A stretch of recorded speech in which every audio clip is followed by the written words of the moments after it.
Hi guys, ఎలా ఉన్నారు అందరూ? తెలంగాణ స్టూడెంట్స్, ఈరోజు మీకు క్లాస్ 10 సోషల్ స్టడీస్లో క్లైమేట్ ఆఫ్ ఇండియా చాప్టర్ 4 అనమాట చెప్పబోతున్నాను.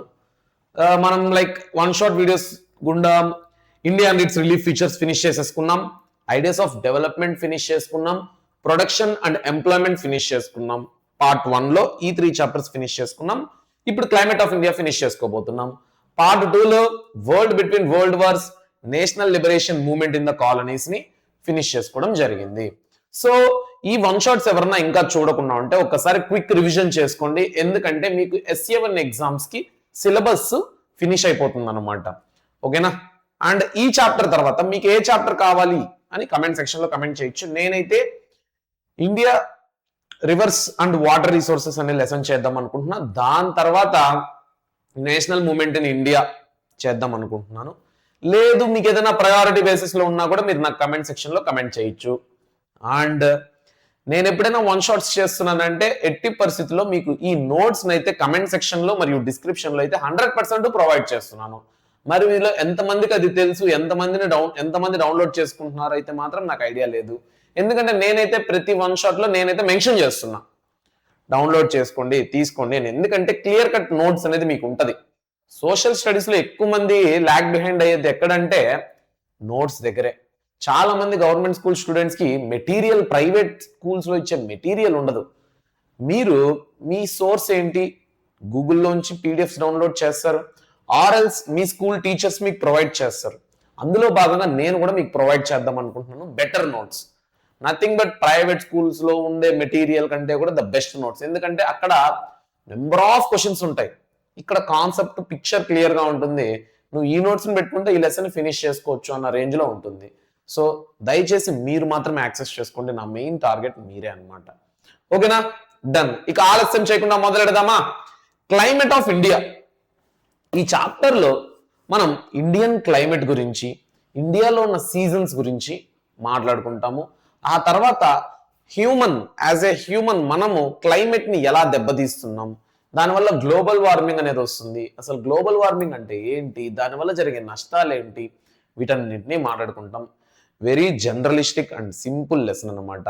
మీరు దీంట్లో గుర్తుపెట్టుకోవాల్సింది ఫ్యాక్టర్స్ ఎఫెక్టింగ్ క్లైమేట్. ఈ 100% ఈ క్వశ్చన్ వస్తుంది. లేదంటే what are the causes of anthropogenic global warming. So lesson start అవ్వక ముందే నేను ఏ క్వశ్చన్స్ వస్తాయో కూడా మీకు చెప్పేశాను.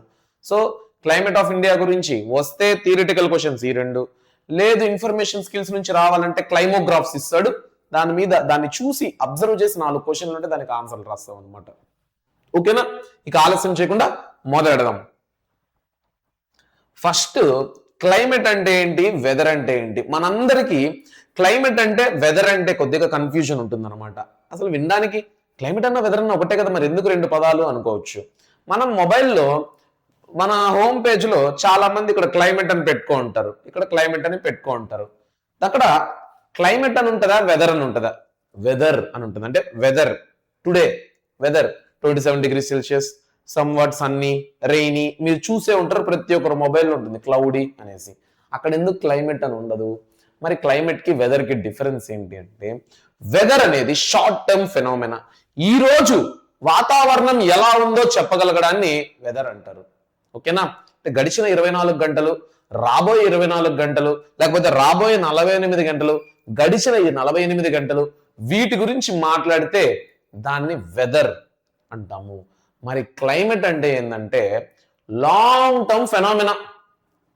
లైక్ జనవరి వస్తే తీవ్రమైన చలికాలం, అది నెక్స్ట్ ఇయర్ అయినా, ఆ నెక్స్ట్ ఇయర్ అయినా, ఆ నెక్స్ట్ ఇయర్ అయినా మనం చెప్పగలుగుతున్నాం. ఒక 30 సంవత్సరాలు వెనక్కి వెళ్ళినా కూడా జనవరి అంటే చలికాలం అని మనం చెప్పగలుగుతాం. How can we say that January is winter?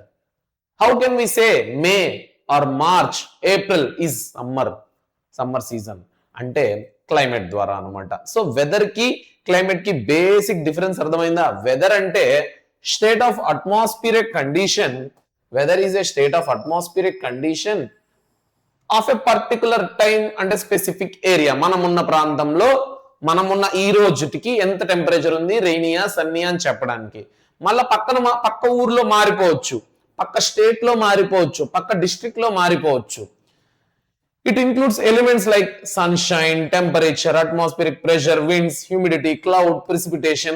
వీటన్నిటి మీద వెదర్ అనేది డిపెండ్ అయి ఉంటుంది అనమాట. ఆ రోజు ఎండను బట్టి, ఆ రోజు వర్షాన్ని బట్టి, ఆ రోజు గాలిలో ఉన్న తేమ కంటెంట్ను బట్టి, సూర్యుని బట్టి, వీటన్నిటిని బట్టి వెదర్ అనేది డిపెండ్ అయి ఉంటుంది.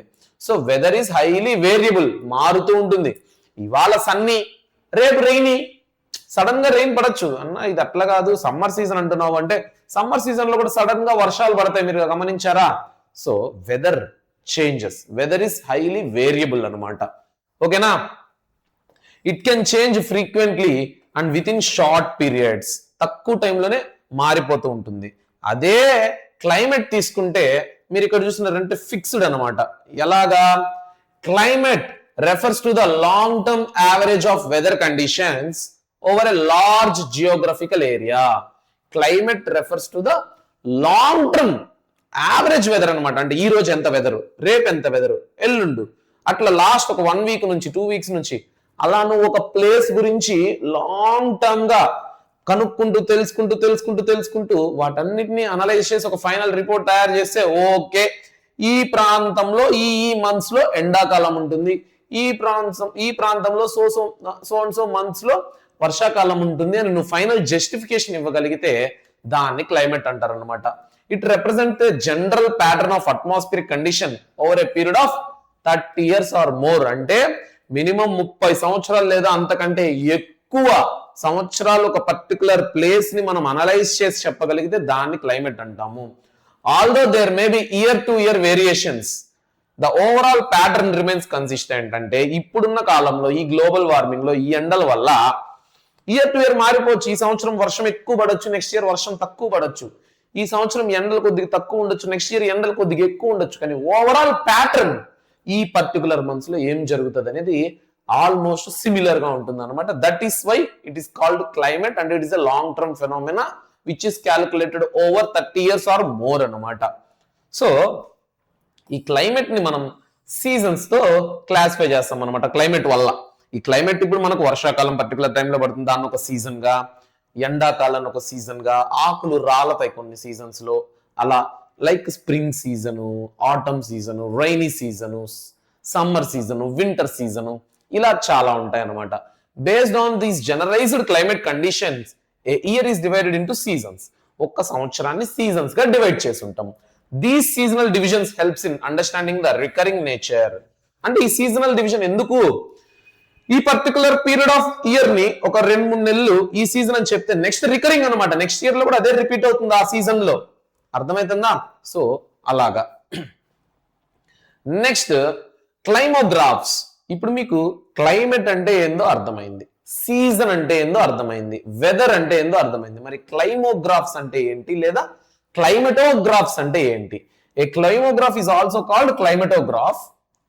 గ్రాఫ్ అని పేర్లోనే ఉంది. It is a graphical representation of climatic pattern. ఒక పర్టికులర్ ప్రాంతం యొక్క క్లైమేటిక్ ప్యాటర్న్ అనలైజ్ చేసడానికి యూజ్ చేసే గ్రాఫ్స్ ని క్లైమటోగ్రాఫ్స్ ఆర్ క్లైమోగ్రాఫ్స్ అంటాం. మరి ఆ గ్రాఫ్స్ లో ఎక్స్ యాక్సిస్ వై యాక్సిస్ ఏందో తెలుసుకోవాలి కదా. ఎక్స్ యాక్సిస్ లో ఉండుకొని మనము average monthly maximum temperature climographs display first మనకి ఇవేమేమి చూపిస్తుంది చూద్దాం. యావరేజ్ మంత్లీ మాక్సిమం టెంపరేచర్ అంటే ప్రతి మంత్ లో మాక్సిమం టెంపరేచర్ ఎంత, ఓకేనా? ప్రతి మంత్ లో మినిమం టెంపరేచర్ ఎంత? Every month maximum temperature, minimum temperature. Every month maximum rainfall, minimum rainfall అనమాట. Average monthly rainfall. They help in visualising the weather and climate patterns for any given place. So మీరు ఇక్కడ ఒకసారి గమనించండి. ఇక్కడ months తీసుకున్నాము, ఇక్కడ ఉండుకొని temperature తీసుకున్నాము, ఇక్కడ ఉండుకొని రెయిన్ఫాల్ తీసుకున్నాము. ఎక్స్ యాక్సిస్ మీద month January, February, March, April అలాగా. రైట్ సైడ్ వై యాక్సిస్ ఉండుకొని రెయిన్ఫాల్ ఎంత mm, 0 mm, 20 mm నమోదైందా, 50 mm నమోదైందా అలాగా. లెఫ్ట్ సైడ్ 32 ఫారెన్హీట్ లేదంటే 0 degree Celsius, 5 degree Celsius, 10 degree Celsius ఎంత టెంపరేచర్ నమోదవుతుంది అనేసి. నెక్స్ట్ ఈ రెడ్ కలర్ లైన్, ఈ బ్లూ కలర్ లైన్ ఏం చూపిస్తుందంటే మాక్సిమం రెయిన్ఫాల్, మినిమం రెయిన్ఫాల్ చూపిస్తుంది. మాక్సిమం టెంపరేచర్, మినిమం టెంపరేచర్ చూపిస్తుంది అనమాట ఆ పర్టికులర్ మంత్ లో. ఓకేనా? డన్. నెక్స్ట్ ఈ గ్రీన్ కలర్ ఏం చూపిస్తుందంటే రెయిన్ఫాల్ ని చూపిస్తుంది. గ్రీన్ కలర్ ఏం చూపిస్తుంది? రెయిన్ఫాల్ ని చూపిస్తుంది. అంటే ఇప్పుడు ఒకసారి ఇక్కడ క్లైమేటోగ్రాఫ్ ఆఫ్ హైదరాబాద్ ఉంది కదా, మీరు ఇక్కడ గమనించినట్టయితే ఇప్పుడు ఇక్కడ జనవరి ఉంది. జనవరిలో మాక్సిమం టెంపరేచర్ ఎంత అంటే 30 degree Celsius. 30 degree Celsius maximum temperature Hyderabad లో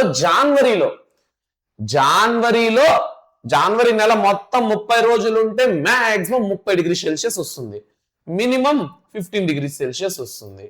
అదే ఓవరాల్ ఇయర్ మొత్తంలో హైదరాబాద్ లో ఎప్పుడు హైయెస్ట్ టెంపరేచర్ రికార్డ్ అవుతుంది అంటే ఇప్పుడు ఈ కర్వ్ అనేది టాప్ ఎక్కడుంది, ఇక్కడ ఉంది. అంటే మేలో హైయెస్ట్ టెంపరేచర్ రికార్డ్ అవుతుంది 40 degree Celsius highest temperature Hyderabad లో రికార్డ్ అవుతుంది.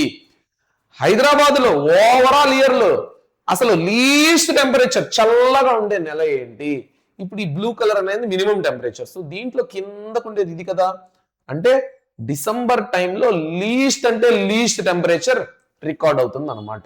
అలానే రెయిన్ఫాల్ తీసుకుంటే మాక్సిమం రెయిన్ఫాల్ ఎప్పుడు వర్షాలు ఎక్కువ పడతాయంటే హైదరాబాద్ లో ఆగస్టులో పడతాయంట.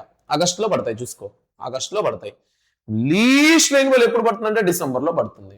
అర్థమవుతుందా? సో ఇలాగా మనం క్లైమేటోగ్రాఫ్స్ యూజ్ చేసి ఒక ప్రాంతంలో ఏ నెలలో ఎక్కువ టెంపరేచర్ వస్తుంది, ఏ నెలలో తక్కువ టెంపరేచర్ వస్తుంది, లేదా ప్రతి నెలలో హైయెస్ట్ టెంపరేచర్ ఎంత, లీస్ట్ టెంపరేచర్ ఎంత, ఆ ప్రాంతంలో ఇయర్ మొత్తంలో ఏ నెలలో హైయెస్ట్ రెయిన్ఫాల్ ఉంది, ఏ నెలలో అసలు వర్షాలు తక్కువ ఉంది, ఇవన్నీ తెలుసుకోవచ్చు క్లైమేటోగ్రాఫ్స్ ని మనం యూజ్ చేసి. ఓకేనా? డన్.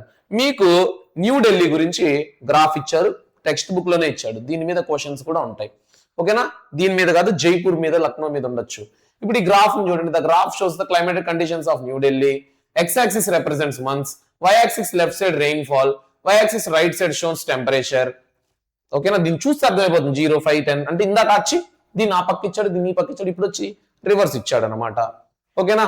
డన్. క్లైమేట్ టైప్ దీన్ని అనలైజ్ చేసి మనం చెప్పాలి. ఢిల్లీలో హైయెస్ట్ టెంపరేచర్ అనుకోని మే అండ్ జూన్ లో ఉంది, నెక్స్ట్ అనుకోని లోయెస్ట్ టెంపరేచర్ ఉండుకొని జనవరి అండ్ డిసెంబర్ లో ఉంది, హైయెస్ట్ రెయిన్ఫాల్ ఉండుకొని ఆగస్టు జూలైలో ఉంది, లోయెస్ట్ రెయిన్ఫాల్ ఉండుకొని నవంబర్ ఏప్రిల్లో ఉంది. సో క్లైమేట్ టైప్ ఏంటి?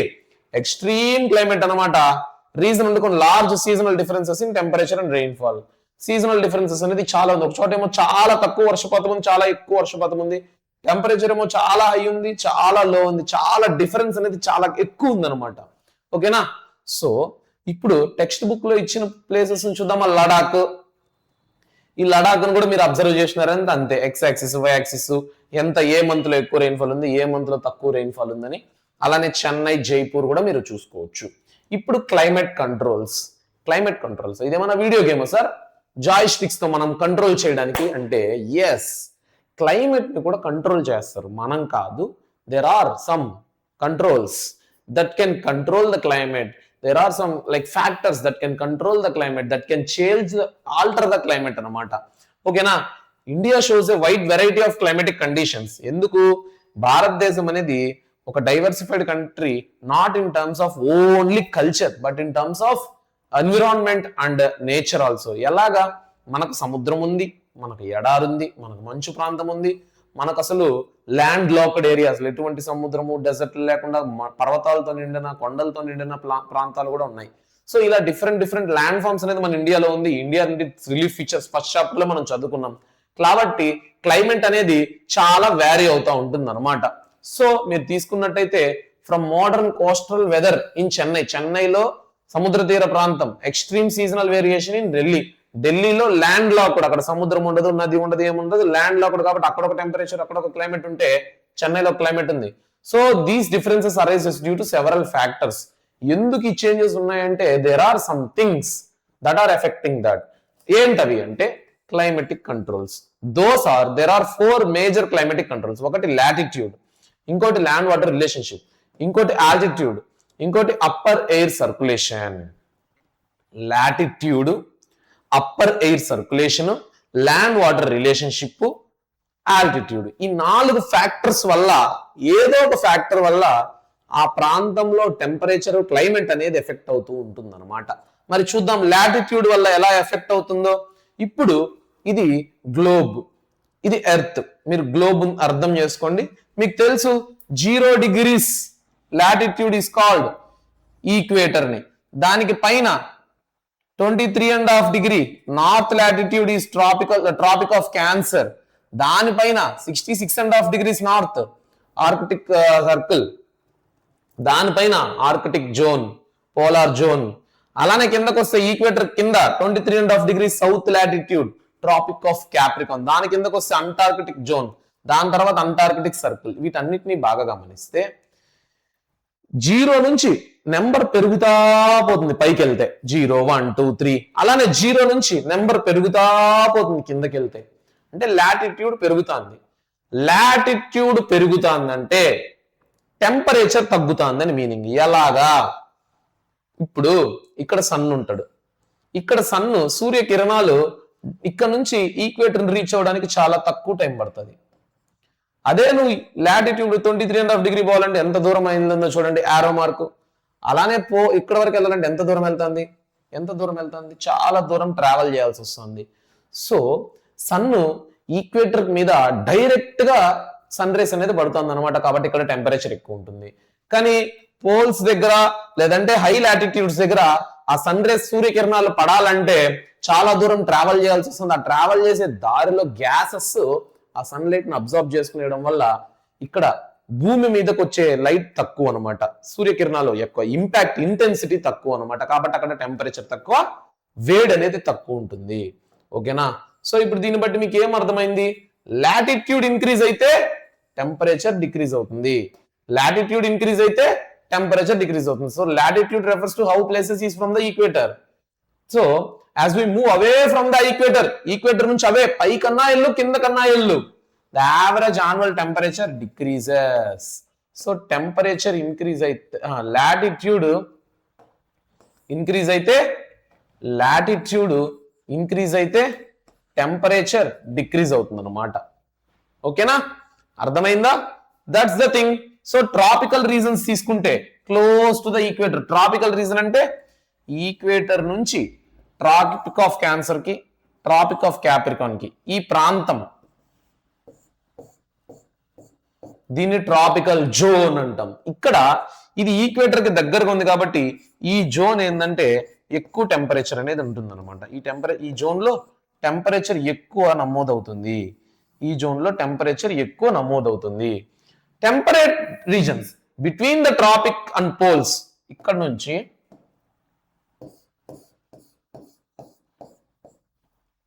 ఓకేనా? సో ఇక్కడ నుంచి తీసుకున్నట్టయితే మనకు అదేంటంటే టెంపరేచర్ తక్కువ ఉంటుంది. Between the tropic and poles temperature is less. And close to the poles తీసుకున్నాం అనుకో, ఇక్కడ ఏంటంటే వెరీ లెస్ టెంపరేచర్ అనమాట. ఇప్పుడు మీకు అర్థమవుతుందా? ఈక్వేటర్ నుంచి పైకి వెళ్తే temperature increase, temperature decrease, latitude increase. Equator నుంచి కిందకు వస్తే latitude increase, temperature decrease. So దాన్ని జోన్స్ గా డివైడ్ చేసే, ఈక్వేటర్ నుంచి ట్రాపిక్ ఆఫ్ క్యాన్సర్ కి మధ్యలో ఉండేది ట్రాపికల్ జోన్, ఈక్వేటర్ నుంచి ట్రాపిక్ ఆఫ్ క్యాప్రికాన్ మధ్యలో ఉండేది కూడా ట్రాపికల్ జోన్. మొత్తం ఇదంతా ట్రాపికల్ జోన్. ఇక్కడ టెంపరేచర్ అనేది హైగా మోడరేట్ గా ఉంటుంది. ఇక్కడ నుంచి పైకి వెళ్ళే కొద్ది ఇంకా చాలా అంటే చాలా తక్కువ ఉంటుంది, మంచు కూడా పడుతుంది అనమాట. ఓకేనా? డన్. సో మీకు the intensity of temperature depends on the latitude due to the different heating of the earth. The amount of insolation rays received at a place determines the temperature. అంతే కదా? ఇన్కమింగ్ సోలార్ రేస్ భూమి మీద ఎంత పడుతుంది దాన్ని బట్టి మనం define చేస్తాం అనమాట, అక్కడ ఎంత వేడి ఉంది అనేసి. బట్ లాటిట్యూడ్ దూరంగా ఉండడం వల్ల సూర్యకిరణాలు ఎక్కువ టైం ట్రావెల్ చేసినప్పుడు ఏం జరుగుతుందంటే గాల్లోనే సో అబ్జర్వ్ చేసుకుని వస్తుంది అనమాట. ఎగ్జాంపుల్ తీసుకుంటే this explains why Kanyakumari has different climate compared to Bhopal or Delhi. ఇప్పుడు ఇక్కడ తీసుకుంటే ఇక్కడ కన్యాకుమారి ఉంది. ఇదంతా ఫస్ట్ ఇది ట్రాపిక్ ఆఫ్ క్యాన్సర్ అంటే దీని మీనింగ్ ఏంది? ఇదంతా ట్రాపికల్ జోనే కదా. ఇప్పుడు ట్రాపికల్ జోన్ తీసుకోండి, ఇక్కడ ఎప్పుడు టెంపరేచర్ చాలా ఎక్కువ ఉంటుంది. పైకి వెళ్తే ఇక్కడ హిమాలయాస్ ఉంది, మంచు కూడా ఉంది. కానీ ఇక్కడ తీసుకుంటే టెంపరేచర్ చాలా ఎక్కువ. భూపాలు, ఇక్కడ ఢిల్లీ తీసుకుంటే మళ్ళీ ఇక్కడ నుంచి వెళ్తుంటే టెంపరేచర్ పెరుగుతా ఉంటుంది. మళ్ళీ సడన్ గా మీకు ఢిల్లీ పరిస్థితి ఏందో తెలిసిన, డే టైంలో చాలా ఉక్కబోస్తుంది. అది ఎందుకో రీజన్ తెలుస్తుంది, చెప్తాను. అదే నైట్ టైం అయిందంటే చలికి వణకతాం మనం. నైట్ టైం అయితే చలికి వణకతాం అనమాట. సో అటువంటి పరిస్థితి. Understand? That is the thing. అది విషయం.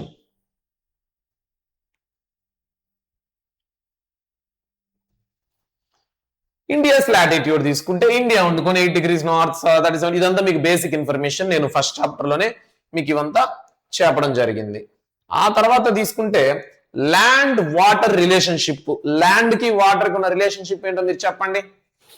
సింపుల్ చెప్పాలంటే, ఎండాకాలంలో ఇంటి దగ్గర నుంచి బయటకు వచ్చాం అనుకో, నేల మీద అడుగు పెడితే చెప్పులు లేకుండా సర్రం కాలిపోతుంది, కాళ్ళు కాలుతాయి. మళ్ళీ ఈవినింగ్ నీకేం కాళ్ళు కాలవు. కానీ ఎండాకాలంలో మన ఇంటి దగ్గర బయట బకెట్లో వాటర్ పెట్టు, బకెట్లో వాటర్ అలా పెట్టే, మధ్యాహ్నం పోయి చేయి పెట్టినా నీకేం అంత వేడిగా ఉండదు. కానీ సాయంత్రం వెళ్ళేసరికి వేడిగా వెచ్చగా ఉంటాయి. అంటే దీని మీనింగ్ ఏంటి? మార్నింగ్ నుంచి ఆ సూర్యకిరణాల వల్ల ఎండ పడి పడి పడి పడి వాటర్ అనేది స్లోగా వేడెక్కి సాయంత్రానికి వేడెక్కింది. అదే ల్యాండ్ అలా కాదు, సర్రని ఎండ పడిందా 10కి ఎండ స్టార్ట్ అయిందా 11కి నేల కాలుతా ఉంటుంది. ఇదంతా రియల్ ఎగ్జాంపుల్స్ రా, మీరు అర్థం చేసుకుంటున్నారని అనుకుంటున్నాను. అర్థమైతే నాకు కమెంట్ సెక్షన్ లో ఒకసారి తెలియజేయండి. ఓకేనా? డన్. సో సూర్యకిరణాలు పడడం, తొందరగా అబ్జర్వ్ చేసుకోవడం ఏంది? లైక్ సాలిడ్ యొక్క నేచర్, సర్ఫేస్ యొక్క నేచర్, అంటే ల్యాండ్ యొక్క నేచర్. ల్యాండ్ ఉండుకొని సూర్యకిరణాలు తొందరగా అబ్జర్వ్ చేసుకునేసి వేడెక్కిపోతుంది. అలానే బస్ తొందరగా చల్లారిపి ఈవినింగ్ అంతా చల్లారిపోతుంది, చల్లగా ఉంటుంది. కానీ వాటర్ అలా కాదు, మార్నింగ్ నుంచి వేడయ్యి వేడయ్యి వేడయ్యి నీకు మధ్యాహ్నం కూడా అంతేం వేడి ఉండదు, కానీ సాయంత్రంకి వచ్చేసరికి వేడిగా ఉంటుంది. అంటే అది వేడెక్కడానికి ఆ టైం పట్టింది, మళ్ళీ ఇంకా చల్లారేదానికి రాత్రి అంతా పడుతుంది అనమాట. This is first of all water nature, land nature. మరి ల్యాండ్ వాటర్ ఒకే చోట ఉంటే ఎక్కడ ఉంటాయి? సముద్రాల దగ్గర.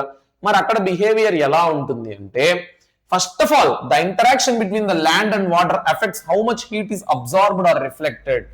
ఈ ల్యాండ్ వాటర్ ఉండడం వల్ల ఎంత వాటర్ అబ్జార్బ్ అయింది, ఎంత హీట్ అబ్జార్బ్ అయింది, ఎంత హీట్ రిఫ్లెక్ట్ అయింది అనేసి మాట్లాడుకుంటాం అనమాట. The nature of the surface affects the amount of sunlight absorbed or reflected. అంటే అక్కడున్న సర్ఫేస్ యొక్క నేచర్ ని బట్టి ఎంత సన్లైట్ అబ్జార్బ్ చేసుకున్నాము, రిఫ్లెక్ట్ చేసుకున్నాము. కొన్ని డార్కర్ సర్ఫేసెస్ ఉంటాయి, అంటే లైక్ అడవులు, ఇవేంటంటే ఎండని బాగా అబ్జర్వ్ చేసుకుంటుంది అనమాట, సూర్యకిరణాలని బాగా అబ్జర్వ్ చేసుకుంటుంది. చెట్లు, లైట్ సర్ఫేసెస్ ఉంటాయి, స్నో, ఐస్, ఇవంతా ఇదేంటంటే సూర్యకిరణాలని రిఫ్లెక్ట్ చేస్తుంది అనమాట. ఓకేనా?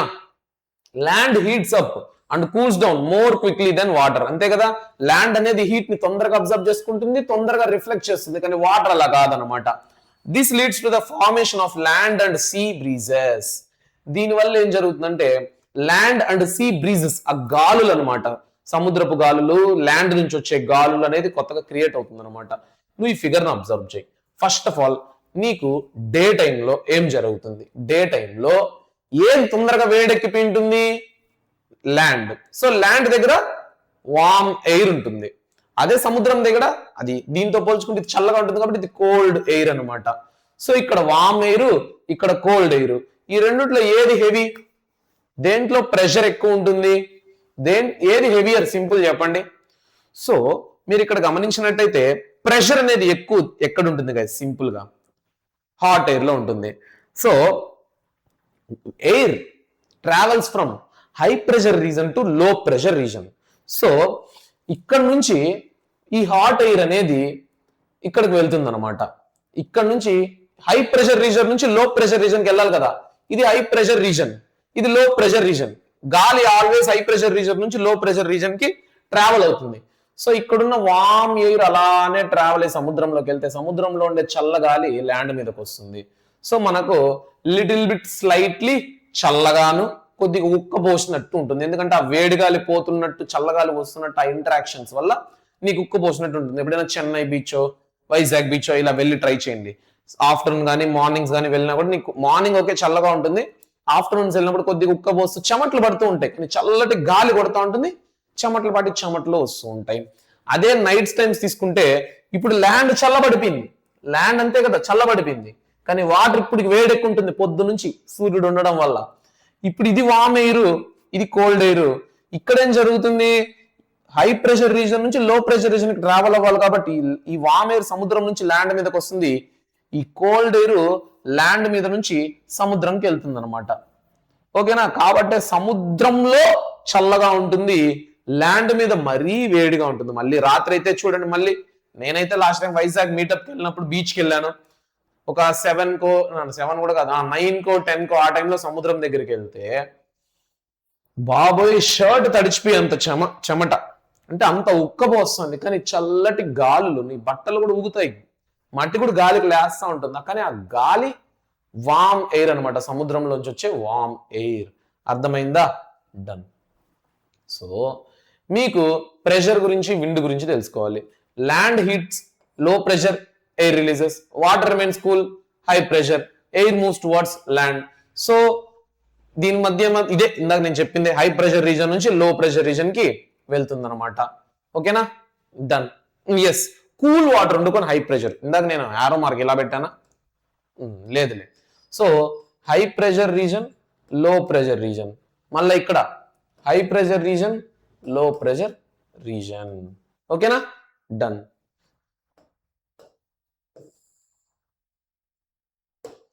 ఆల్టిట్యూడ్.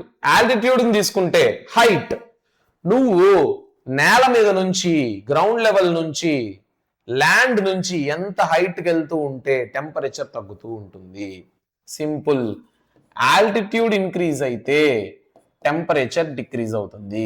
దీని వెనకాల ఉన్న సోషల్ ఏంటంటే, సైన్స్ ఏంటంటే, social science, physical chemistry science, physical science అంటే కూడా సైన్సే కదా. So altitude refers to the height above the sea level. సముద్ర మట్టం నుంచి హైట్ ఉంటుందని ఆల్టిట్యూడ్ అంటాం. Temperature of A place, it directly influences the temperature of A place. కొండల దగ్గరికి వెళ్ళండి. సింపుల్ గా ఇదంతా చదివే ముందు జనరల్ గా నేను మిమ్మల్ని అడుగుతాను, తిరుమల కొండకి ఎప్పుడైనా వెళ్ళరా? ఎండాకాలంలో కూడా వెళ్ళండి, పైన వెళ్తే చల్లగా ఉంటుంది. ఎందుకు? గ్రౌండ్ మీన్ సీ లెవెల్ నుంచి నువ్వు పైకి వెళ్తుంటే టెంపరేచర్ తగ్గుతుంది అని. ఎందుకు తగ్గుతుంది ఇక్కడ మాట్లాడుకుందాము, కానీ ఎక్స్పీరియన్స్ చేసి ఉంటారు. అందుకే కదా సమ్మర్ సీజన్ వచ్చినప్పుడు ఊటీ, కొడైకెనాల్, హార్స్లీ హిల్స్, ఇలా మేఘాలయ, షిల్లాంగ్ అంతా ఎందుకు వెళ్తారు? సముద్రం అడ్డం నుంచి ఎత్తైన పర్వతాలు ఉంటాయి, అక్కడ ట్రెక్కింగ్ చేసి పైకి వెళ్ళామంటే చల్లగా ఉంటుంది. కాబట్టి ఎందుకు చల్లగా ఉంటుందంటే టెంపరేచర్ అనేది డిక్రీజ్ అవుతుంది అనమాట, ఆల్టిట్యూడ్ ఇంక్రీజ్ అవ్వడంతో. సో హిల్స్, మౌంటైన్స్ కూల్గా ఉంటాయి కింద నేల మీద కంటే. ఎగ్జాంపుల్స్ ఏంటంటే Shimla, Gulmarg, Nainital, Darjeeling have cool climate. ఓకేనా? సౌత్ ఇండియాలో తీసుకుంటే కొడైకెనాల్, ఊటీ, ఉదగమండలము ఇలాంటివి. మరి రీజన్స్ ఉండుకొని నేను చెప్తాను చూడండి, వాడు చెప్పలేదు. ఫస్ట్ ఆఫ్ ఆల్, నువ్వు టెంపరేచర్ పైకి వెళ్ళే కొద్దీ ఏం జరుగుతుందంటే లైక్ ఎయిర్ లో ఉండే పార్టికల్స్ అనేది తక్కువ ఉంటాయి. ఎయిర్ లో హీట్ అబ్జార్బింగ్ పార్టికల్స్ తక్కువ ఉంటాయి. సూర్యకిరణాలు వస్తున్నాయి, ఆ సూర్యకిరణాలని అబ్జార్బ్ చేసుకోవాలి. CO2 ఇలాంటివి కింద అనుకో, నేల మీద జంతువులు, వెహికల్స్, ఇవన్నీ కార్బన్ డైఆక్సైడ్ ని, ఇటువంటి హీట్ అబ్జార్బింగ్ గ్యాసెస్ ని రిలీజ్ చేయడంతో సూర్యకిరణాలు ఇలా నేల మీదకి వచ్చినప్పుడు మొత్తం ఇవి అబ్జార్బ్ చేసుకుంటున్నాయి. కానీ దారిలో పైకి వెళ్ళే కొద్ది ఇక్కడ నుంచి ఇలా రావాలి సూర్యకిరణాలు, ఇక్కడ ఏం గ్యాసెస్ తక్కువ ఉంటాయి. సో ఇక్కడ ఏం అబ్జార్బ్ అవ్వదు. కిందకు వచ్చినాక ఇక్కడ కదా మనుషులు, జనాభా ఎక్కువ ఉంటుంది. సో ఇక్కడ వీళ్ళు అబ్జర్వ్ చేసుకోవడంతో ఇక్కడ వేడిగా ఉంటుంది. కానీ ఇక్కడ హీట్ అబ్జార్బింగ్ పార్టికల్స్ పైన ఏమి ఉండవు కాబట్టి, హీట్ అబ్జార్బింగ్ పార్టికల్స్ ఏమి ఉండవు కాబట్టి అక్కడ ఏం జరుగుతుందంటే హీట్ అనేది అంత అబ్జార్బ్ కాదు, కాబట్టి టెంపరేచర్ తక్కువ ఉంటుంది. కాబట్టి నువ్వు ఎంత పైకి వెళ్తే అక్కడ అంత గ్యాస్ తక్కువ ఉంటుంది అనమాట. ఎయిర్ పార్టికల్స్ తక్కువ ఉంటది కాబట్టి హీట్ అనేది అబ్జార్బ్ చేసుకునే దానికి ఏమీ లేదు ఎయిర్ పార్టికల్స్. కాబట్టి అక్కడ హీట్ అబ్జార్బ్ కాదు కాబట్టి చల్లగా ఉంటుంది. అందుకే పైకి వెళ్ళే కొద్ది ఆక్సిజన్ లెవెల్స్ కూడా ఉండవు అంటారు. మీకు తెలుసా? మౌంట్ ఎవరెస్ట్ ఎక్కడం డేంజర్, ఆక్సిజన్ లెవెల్స్ ఉండవు అని ఎందుకంటారంటే అందుకే అనమాట. ఓకేనా? డన్. నెక్స్ట్ వచ్చి అప్పర్ ఎయిర్ సర్క్యులేషన్. ఇప్పుడు అప్పర్ ఎయిర్ సర్క్యులేషన్ అంటే ఏంటంటే, first of all upper air circulation అంటే హైట్స్ లో ఎయిర్ సర్క్యులేట్ అవ్వడం వల్ల కూడా క్లైమేట్ అనేది ఎఫెక్ట్ అవుతుంది. ఎలానో చూసుకుందాం. The movement of air in the upper atmosphere plays a crucial role in the determining the climate. Upper atmosphere లో ఎయిర్ మూవ్మెంట్ అనేది కూడా in the north eastern hemisphere the sub tropical high pressure belt gives rise to permanent winds. ఇప్పుడు ఇక్కడ చూడండి, ఇది equator పైన నదర్న్ hemisphere, ఇదంతా నదర్న్ hemisphere కదా. ఇక్కడ సబ్ ట్రాపికల్ జోన్ అంటే ఏంటి? ఇదే కదా. ఈ సబ్ ట్రాపికల్ జోన్ లో ఈ హై ప్రెషర్ బెల్ట్ వల్ల నీకేం జరుగుతుందంటే ఎప్పుడు పర్మనెంట్ విండ్స్ అనేది ఫామ్ అవుతాయి అనమాట. ఎందుకు ఇక్కడ మాత్రమే ఫామ్ అవుతాయి, ఇక్కడేం ఎక్కువ ఫామ్ అవ్వవు అంటే సదరన్ హెమిస్ఫియర్ మోస్ట్లీ వాటర్ తో కవర్ అయి ఉంటుంది. మీరు వరల్డ్ మ్యాప్ తీసుకొని చూడండి, సదరన్ హెమిస్ఫియర్ ఎక్కువగా వాటర్ తో ఎక్కువ కవర్ అయి ఉంటుంది. మన వరల్డ్ మ్యాప్ లో మన ఎర్త్ లో నదర్న్ హెమిస్ఫియర్ లోనే ఎక్కువ ల్యాండ్ ఉంటుంది. సో కాబట్టి ల్యాండ్ వాటర్ ఈ రిలేషన్షిప్. నెక్స్ట్ ఎందుకు ల్యాండ్ దగ్గర ఏంటంటే ఎక్కువ హీట్ ను అబ్జార్బ్ చేసుకుంటుంది, ల్యాండ్ తొందరగా అబ్జార్బ్ చేసుకుంటుంది. ఈ రీజన్స్ అన్నిటి వల్ల ఏం జరుగుతుందంటే these winds move towards the equatorial లో ప్రెషర్ బెల్ట్. అంతే కదా, హై ప్రెషర్ బెల్ట్ నుంచి లో ప్రెషర్ బెల్ట్ మూవ్ అవుతుంది. సో హై ప్రెషర్ బెల్ట్ ఇక్కడ ఎక్కువ టెంపరేచర్ ఎక్కువ ఉంటే ప్రెషర్ తగ్గుతుంది. సో ఇక్కడ టెంపరేచర్ తక్కువ ఉంటుంది, దీంతో పోల్చుకుంటే ఇక్కడ టెంపరేచర్ తక్కువ ఉంటుంది, ఇక్కడ టెంపరేచర్ ఎక్కువ ఉంటుంది. సో ఇక్కడ ప్రెషర్ ఎక్కువ ఉంటుంది, ఇక్కడ ప్రెషర్ తక్కువ ఉంటుంది. హై ప్రెషర్ రీజన్ నుంచి లో ప్రెషర్ రీజన్ కి మరి ఏం సార్ యారో మార్క్ ఇలా పెట్టకుండా ఇలా గాలి ఇలా ఎందుకు వెళ్తుంది అంటే డ్యూ టు కొరియాలిస్ ఫోర్స్ అనమాట, due to Coriolis effect. Coriolis effect ఏంటంటే గ్రావిటేషనల్ ఎఫెక్ట్ టైప్. అంటే గాలి ఇలా డైరెక్ట్ గా రాకుండా దాన్ని ఒక ఫోర్స్ అనేది తోయడంతో ఆ గాలి అనేది ఇలా నార్త్ నుంచి వెస్ట్ కి తిరిగిపోతుంది అనమాట, నార్త్ వెస్ట్ గా తిరిగిపోతుంది. దీన్నే ట్రేడ్ విండ్స్ అంటాం, దీన్నే ట్రేడ్ విండ్స్ అంటాం. The word trade comes from the German word indicating study and constant winds. ఇవి ఎప్పుడు ఇలానే ఉంటాయి. ఇంకోటి కొరియాలిస్ ఎఫెక్ట్ ఏంటంటే గ్రావిటేషనల్ ఎఫెక్ట్ అనమాట. ఓకేనా, ఆ గాలి గ్రావిటేషనల్ ఎఫెక్ట్ వల్ల దాన్ని కొరియాలిస్ ఫోర్స్, సంథింగ్ ఫోర్స్ అనేది ఉంది. ఆ ఫోర్స్ వల్ల కదా గాలి ఇలా రాకుండా ఇలా వెళ్ళిపోతుంది. అలాగే ఇప్పుడు చూడండి, నేను ఫుల్ గాలి వస్తుంది, బాల్ ఇలా వేసాను, ఆ బాల్ ఇలా వెళ్లకుండా కొద్ది సైడ్ వెళ్ళి పడిపోతుంది. ఎందుకు? డ్యూ టు కొరియాలిస్ ఎఫెక్ట్, ఆ విండ్ యొక్క ప్రెషర్ వల్ల. ఓకేనా, డన్. నెక్స్ట్ జెట్ స్ట్రీమ్ అంటే ఏందో తెలుసుకోవాలి. ఇక్కడ నువ్వు ఆ అప్పర్ ఎయిర్ సర్క్యులేషన్ లో ఫాస్ట్ మూవింగ్ విండ్స్ నే జెట్ స్ట్రీమ్ అంటాం అనమాట. Fast flowing air currents in a narrow belt in the upper atmosphere about 12,000 metres. అంటే నేల నుంచి 1200 మీటర్ల ఎత్తులో హై స్పీడ్ తో మూవ్ అయ్యే గాలుల్ని జెట్ స్ట్రీమ్ అంటాం అనమాట. ఇవి సమ్మర్ సీజన్ లో 110 km/h స్పీడ్ తో వేగంగా మూవ్ అవుతూ ఉంటే వింటర్ సీజన్ లో 184 km/h వేగంగా మూవ్ అవుతుంది అనమాట. జెట్ స్ట్రీమ్స్ అంటే ఏంటి? నేల నుంచి 12,000 మీటర్స్ ఎత్తులో హై స్పీడ్ లో మూవ్ అయ్యే ఫాస్ట్ ఫ్లోయింగ్ ఎయిర్ కరెంట్స్ అనమాట. సమ్మర్ సీజన్ లో 110 km/h, వింటర్ సీజన్ లో 184 km/h స్పీడ్ తో మూవ్ అవుతూ ఉంటుంది. ఈ జెట్ స్ట్రీమ్స్ మనం ఎక్కువ ఎక్కడ అబ్జర్వ్ చేస్తామంటే ట్రాపికల్ జోన్ లో, నదర్న్ హెమిస్ఫియర్ లో నార్త్ ఈస్టర్న్ ట్రేడ్ విండ్స్ దగ్గర మనం ఎక్కువ వీటిని అబ్జర్వ్ చేస్తూ ఉంటాం అనమాట. దీని ఇంపాక్ట్ ఏంటంటే jet streams cools the surrounding atmosphere. This cooling effect can cause rains. ఈ fast moving jet stream sudden గా వచ్చి ఒక క్లౌడ్ ని గుద్దుకోవడం వల్ల అక్కడ రెయిన్స్ కూడా పడతాయి అనమాట. కూల్ చేస్తుంది అనమాట అట్మాస్ఫియర్ ని జెట్ స్ట్రీమ్స్. సో మీకు అర్థమైందా? ఇప్పుడు అప్పర్ ఎయిర్ సర్క్యులేషన్ కావచ్చు, ఆల్టిట్యూడ్ కావచ్చు, లాటిట్యూడ్ కావచ్చు, ల్యాండ్ వాటర్ రిలేషన్షిప్ కావచ్చు, ఇవన్నీ ఈ క్లైమేటిక్ కంట్రోల్స్ అన్ని ఎలా ఎఫెక్ట్ చేస్తుందో క్లైమేట్ ని ఆ ప్రాంతంలో ఒక పర్టికులర్ ప్లేస్ లో. ఓకేనా, ఇప్పుడు మనం సీజన్స్ గురించి మాట్లాడుకుందాం. మీ అందరికి ఫేవరెట్ సీజన్, బాగా నచ్చే సీజన్ ఏంటో ఒకసారి నాకు చెప్పండి. నాకైతే సమ్మర్ సీజనే. వర్షాకాలం కూడా నచ్చుతుంది కానీ ఎక్కువ తడవడానికి పంపిరు. అదే సమ్మర్ సీజన్ అనుకో, ఎక్కువ తిరగడానికి పంపిరు కానీ మనం తప్పించుకొని తిరగచ్చు. కాలేజీలు, స్కూల్స్ లీవులు ఇస్తారు కాబట్టి సమ్మర్ సీజన్ లో. ఓకేనా, మరి మీకు ఏది ఎక్కువ ఇంట్రెస్ట్ చెప్పండి, అందులో వాటర్ కూడా తాగండి.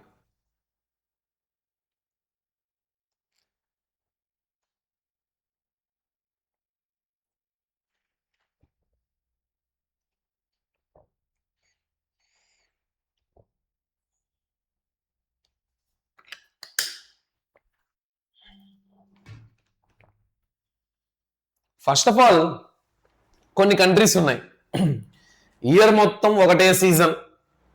ఇప్పుడు కెన్యా ఇలాంటివి తీసుకుంటే ఇయర్ మొత్తం ఒకటే సీజన్. మార్నింగ్ అయిందనుకో భయంకరంగా ఎండ స్టార్ట్ అవుతుంది, సాయంత్రం వచ్చేసరికి వర్షం భయంకరంగా పడుతుంది. డైలీ కాదు, ఈక్వేటర్ దగ్గర మాత్రం, ఈక్వేటర్ మీద కరెక్ట్ గా ఈక్వేటర్ కంట్రీస్ అన్ని ఆ ప్రాంతాల్లో మిట్ట మధ్యాహ్నం వస్తే భయంకరమైన ఎండ, ఈవినింగ్ అయితే ఫుల్ ఆఫ్ రెయిన్. ఇదే డైలీ. సో ఇటువంటి కంట్రీస్ కూడా, ఇటువంటి ప్లేసెస్ కూడా ఉన్నాయి మన ఎర్త్ మీద. So that is the beauty of nature in our earth. కానీ అలానే ఇండియాని తీసుకుంటే మాత్రం ఒక ఫిక్స్డ్ సీజన్ అయితే ఉండదు. There are major 4 seasons in our India. So winter season, summer season, advancing monsoon, retreating monsoon. ఈ వింటర్ సీజన్, సమ్మర్ సీజన్స్ కి మధ్యలో ఇవి వస్తాయి అనమాట. ఫస్ట్ వింటర్ సీజన్ ఎప్పుడు ఉంటది? నవంబర్ నుంచి ఫిబ్రవరి వరకు, మిడ్ నవంబర్ మిడిల్ లో స్టార్ట్ అవుతుంది.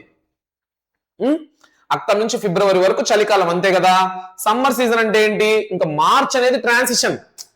ఫిబ్రవరి అయిపోయింది, మార్చ్ లో అటు చలికాలం అటు ఎండ మనకేమంత తెలియదు అనమాట. చలి ఎక్కువ ఉండదు, ఎండ ఎక్కువ ఉండదు. ఏప్రిల్ నుంచి అసలైన ఎండాకాలం మొదలవుతుంది. జూన్, మిడ్ జూన్ వరకు ఉంటుంది. మే అయిపోయినాక మనకు జూన్ లో 12th to 15th కదా స్కూల్స్ జనరల్ ఎవ్రీ ఇయర్. ఎందుకు? మిడ్ జూన్ అప్పటికి సమ్మర్ సీజన్ ఫినిష్ అవుతుంది. ఆ తర్వాత అడ్వాన్సింగ్ మాన్సూన్స్ తీసుకుంటే జూన్ నుంచి సెప్టెంబర్ వరకు. ఇక్కడ ఏంటంటే వర్షాలు అనేది మెల్లగా స్టార్ట్ అవుతాయి. రీట్రీటింగ్ మాన్సూన్ అంటే అక్టోబర్ నుంచి నవంబర్ లో ఇంకా వర్షాలు మెల్లగా ఎండ్ అయిపోయి చలికాలం మొదలయ్యే టైం. అక్కడ ఏంటంటే నీకు చాలా డిజీగా ఉంటుంది అనమాట. లైక్ వర్షాలు ఉండవు, అలానే ఎక్కువ గాలులు ఉండవు. చలికాలంకి వచ్చేదానికి ట్రాన్సిషన్ లో చెట్టు ఆకు కూడా మూవ్ అవుతా ఉండదు. ఏంద్రా బాబు ఇదంతా అనుకుంటాం.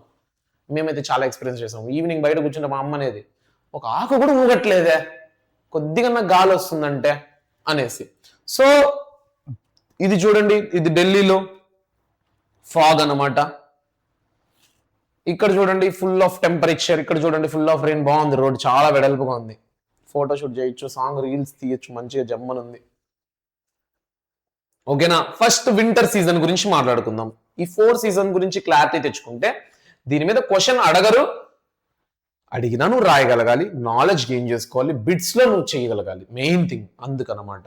సో వింటర్ సీజన్ ని తీసుకుంటే ఇది మిడ్ నవంబర్ నుంచి స్టార్ట్ అవుతుంది, ఫిబ్రవరి వరకు ఉంటుంది. అందుకే పాయింట్ మేనర్ లో నీట్గా ఉంది కాబట్టి మిమ్మల్ని పీడిఎఫ్ తీసుకోమన్నాను. టెక్స్ట్ బుక్ లో పారాగ్రాఫ్ లెక్క ఉంటుంది, కన్ఫ్యూజన్ వస్తుంది, మెంటల్ వస్తుంది అనమాట. జనవరి యూజువల్ గా కోల్డెస్ట్ మంత్ ఇన్ ఇండియా. మన భారతదేశంలో జనవరిలో కోల్డెస్ట్ మంత్ అనమాట. అంటే నెలంతా కాదు, ఆ నెలలో ఏదో ఒక రోజు. Temperature characteristics, in many areas day temperature can fall below 10 degrees Celsius. జనవరిలో కొన్ని ప్రాంతాల్లో చలికాలం కదా, డే టెంపరేచర్ 10 degrees Celsius కంటే తక్కువ పడిపోతుంది అనమాట. 10 degrees Celsius అంటే చాలా చలి. మనం ఇంట్లో ఏసీని 18 degrees పెట్టుకుంటాం, 16 degrees పెట్టుకుంటే వనకతాం. 10 degrees కంటే తక్కువ పడిపోతుంది అనమాట. The cold weather is much more pronounced in northern India. North ఇండియాలో ఎక్కువ మనం అబ్జర్వ్ చేస్తాం, ఎందుకంటే సౌత్ ఇండియా మొత్తం ట్రాపికల్ జోన్ లో ఉంది. ట్రాపికల్ జోన్ అంటే యావరేజ్ టెంపరేచర్ ఉంటది అనమాట, ఇంకా మినిమం మనకు. కానీ నార్త్ ఇండియాకి వెళ్ళేసరికి మనము ఇటువంటి కోల్డ్ మంత్స్ ని, కోల్డ్ టెంపరేచర్స్ ని ఎక్స్పీరియన్స్ చేస్తూ ఉంటాం. South India especially coastal areas remains moderate with temperature about 20 degrees. ఎందుకు? సముద్ర తీర ప్రాంతాలు మాత్రం మోడరేట్ గా అబౌట్ 20 degrees Celsius ఉంటుంది. చలికాలంలో కూడా ఆ చలికాలం, ఆ సీజన్ ని దాన్ని ఎఫెక్ట్ చేయదు. ఎందుకంటే ల్యాండ్ వాటర్ రిలేషన్షిప్ ఉండడం వల్ల, సరే చలికాలం చలి వస్తుంది అనుకునే లోపే సముద్రము, నేల వేడెక్కడము, ఈ ల్యాండ్ వాటర్ రిలేషన్షిప్ తో హై ప్రెషర్ నుంచి లో ప్రెషర్ కి వామ్ ఎయిర్ మూవ్ అవడము, కోల్డ్ ఎయిర్ మూవ్, ఇవన్నీ జరుగుతూ ఉంటాయి అనమాట. ఓకేనా? కాబట్టి దట్స్ ద థింగ్. ఇక్కడ ఐసోథర్మ్స్ అంటే ఏంటి? Lines on map showing equal temperatures. అంటే మనం ఎలా ఒక అట్లాస్ తీసుకుంటే గ్లోబ్ మీద, ఇప్పుడు మనం లాటిట్యూడ్స్, లాంగిట్యూడ్స్ లైన్స్ చూసాం కదా, అలా గ్లోబ్ మీద టెంపరేచర్ లైన్స్ ఉంటే దాన్ని ఐసోథర్మ్స్ అంటారు అనమాట. టెంపరేచర్ లైన్స్ ఉంటే దాన్ని isotherm. That to equal temperature use to indicate places with the same average temperature. అంటే ఆ గ్లోబ్ లో ఆ లైన్స్ ఏ ప్రాంతాల మీద ఉంటే అవన్నీ సేమ్ టెంపరేచర్ ఉంటుందని మీనింగ్ అనమాట. ఓకేనా? డన్. ఇప్పుడు ఇక్కడ చూసినట్టయితే ఈ కలర్స్ ని బేస్ చేసుకొని మనం టెంపరేచర్ యావరేజ్ గా ఎంత ఉంటుందో చెప్పొచ్చు. ఇప్పుడు సౌత్ ఇండియా తీసుకోండి, ఇక్కడికి వస్తే నీకు యావరేజ్ గా వింటర్ లో 25 degrees నుంచి 25 degrees Celsius to 20 degrees Celsius అనమాట. అంటే నీకు ఈ రేంజ్ లో ఉంటుంది టెంపరేచర్. చలికాలంలో నేను చెప్పే చలికాలంలో, ఎండాకాలంలో 43, మన ఆంధ్రాలోనే 48 to 50 కూడా చూసేస్తున్నాం మనం ఈ గ్లోబల్ వార్మింగ్ వల్ల. ఓకేనా? డన్. నెక్స్ట్ ఉండుకొని ఎంటైర్ సౌత్ ఇండియన్ తీసుకుంటే 20 degrees Celsius నుంచి 15 degrees Celsius ఉంది. అదే ఇంకా మెల్లగా పైకి వస్తే ఇక్కడ 15 degrees Celsius నుంచి 10 degrees Celsius. ఇంకా పైకి వెళ్తే బ్లూ కలర్ 10 degrees Celsius నుంచి 5 degrees Celsius. ఇంకా పైకి వెళ్తే -10 degrees Celsius నుంచి -15 degrees Celsius అనమాట. అంటే నువ్వు లాటిట్యూడ్ పెంచుకుంటా పోతే, ఇందాక మనం స్టార్టింగ్ లో మాట్లాడుకున్నాం, లాటిట్యూడ్ ఇంక్రీజ్ అవుతా పోతే టెంపరేచర్ డిక్రీజ్ అవుతుంది. చలికాలంలో అయితే మరి ఘోరం, -10 degrees అంటే అక్కడ మంచు పడుతుంది గాయస్, మంచు పడుతుంది. అందుకే కదా అందరూ లడాక్ వెళ్ళాలంటారు, వింటర్ సీజన్ లో ఎంజాయ్ చేయొచ్చని. So this is the thing.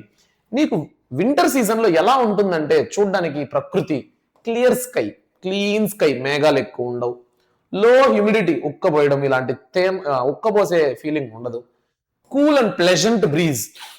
ఇలా గాలి పీల్చినప్పుడు తలకు కొడుతుంది అనమాట, అంత చల్లటి బ్రీజ్ ఉంటది కానీ ప్లెజెంట్ గా ఉంటది. North east trade wind, India lies in the trade wind belt. అంతే కదా, ఇందాక మేము చూపించిన ట్రాపికల్ జోన్ లో ట్రేడ్ విండ్స్ అనేది ఉంటాయి అనేసి. సో ఆ జోన్ లో ఇండియా ఉండడం వల్ల these north east trade winds blow from land to sea, hence dry.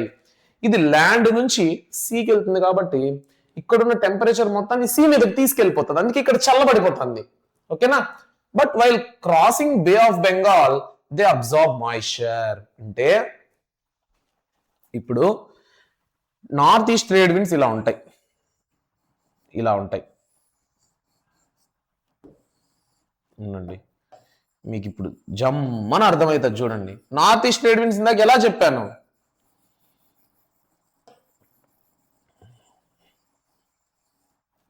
ఇప్పుడు నార్త్ నుంచి ఇలా కొరియాలిసిస్ ఎఫెక్ట్ వల్ల ఇలా వెళ్తుందని చెప్పిన, కానీ ఇక్కడంతా ల్యాండ్, ఇదంతా land, land to land no effect. కానీ ఇక్కడ ల్యాండ్ నుంచి సీలోకి వచ్చి మళ్ళీ ల్యాండ్ మీదకి వెళ్తాను చూడండి. ల్యాండ్ సీ నుంచి ల్యాండ్కి వెళ్తుంది. ఇప్పుడు ఇక్కడ సముద్రం ఉంది కదా బే ఆఫ్ బెంగాల్లో, ఇక్కడ సముద్రం ఉంది కదా బే ఆఫ్ బెంగాల్లో. సో సముద్రం బే ఆఫ్ బెంగాల్. సో మీరు ఇక్కడ దీన్ని బాగా గమనిస్తే ల్యాండ్ సీ నుంచి ల్యాండ్కి వెళ్తుంది కాబట్టి సీలో ఉండే చెమ్మ కంటెంట్, తేమ కంటెంట్ నది తమిళనాడు దగ్గరికి తీసుకెళ్తుంది ఎక్కువ మాట్లాడితే. సో అందుకే తమిళనాడులో వర్షాలు పడతాయి చలికాలంలో. Rainfall on the Coromandel Coast Tamil Nadu. అన్న మనం వింటర్ సీజన్ మాట్లాడుకుంటే రెయిన్స్ ఎందుకు వస్తున్నాయంటే this is abnormal, that is what I'm trying to tell అనమాట. ఓకేనా, డన్. అంటే simply one thing to say, ఇప్పుడు చలికాలంలో ఇలా ఉంటుంది కానీ నార్త్ ఈస్ట్ ట్రేడ్ విండ్స్ ఇలా మూవ్ అవుతుంది కదా కొరియాలిస్ ఎఫెక్ట్ వల్ల. ల్యాండ్ టు ల్యాండ్ వెళ్తూ ఉంటే ఏం లే డ్రై, కానీ ఇక్కడ బే ఆఫ్ బెంగాల్ నుంచి ల్యాండ్కి వెళ్లే లోపు అది తమిళనాడుకి వెళ్తాంది కాబట్టి ఇక్కడున్న మాయిశ్చర్ ని మొత్తం పట్టుకొని అక్కడికి వెళ్తాంది కాబట్టి అక్కడ వర్షాలు అనేది ఇస్తుంది అనమాట. తమిళనాడుకి వర్షాలు అనేది వింటర్ సీజన్ లో బాగా పడతాయి, అందుకే తుఫాన్లు కూడా మనం అబ్జర్వ్ చేస్తూ ఉంటాము. ఓకేనా. నెక్స్ట్ ఇక్కడ మనం ఇంకోటి తెలుసుకోవాలి, వెస్టర్న్ డిస్టర్బెన్సెస్. వెస్టర్న్ డిస్టర్బెన్సెస్ అంటే ఏంటంటే ఎక్స్ట్రా ట్రాపికల్ సైక్లోన్స్. ఇదంతా మీకు అర్థం అవ్వాలంటే సింపుల్ గా ఈ గ్లోబ్ ని తీసుకోండి ఒకసారి.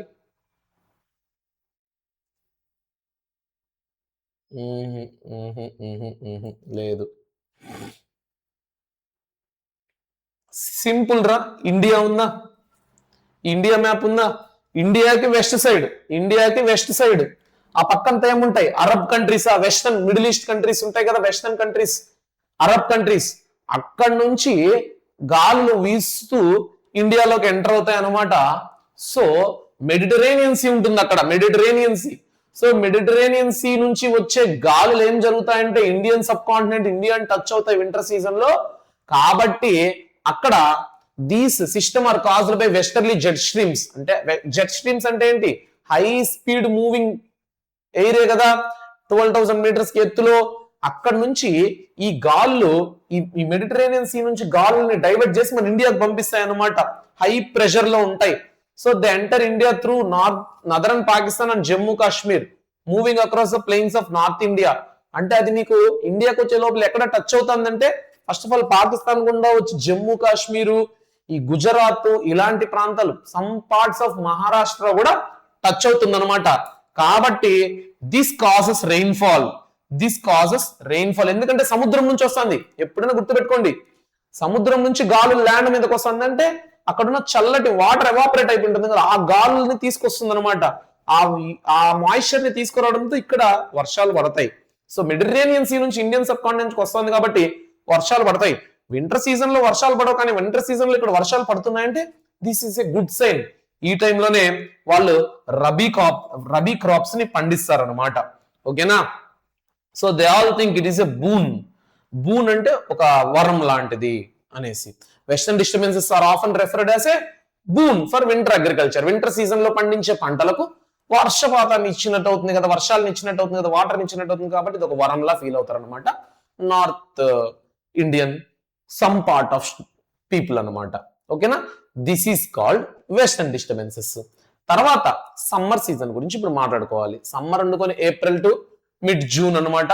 ఇక్కడ టెంపరేచర్ అనేది ఇంక్రీజ్ అవుతుంది మనం సౌత్ నుంచి నార్త్ కి వెళ్తే. Move from south to north. By April temperature begins to rise rapidly.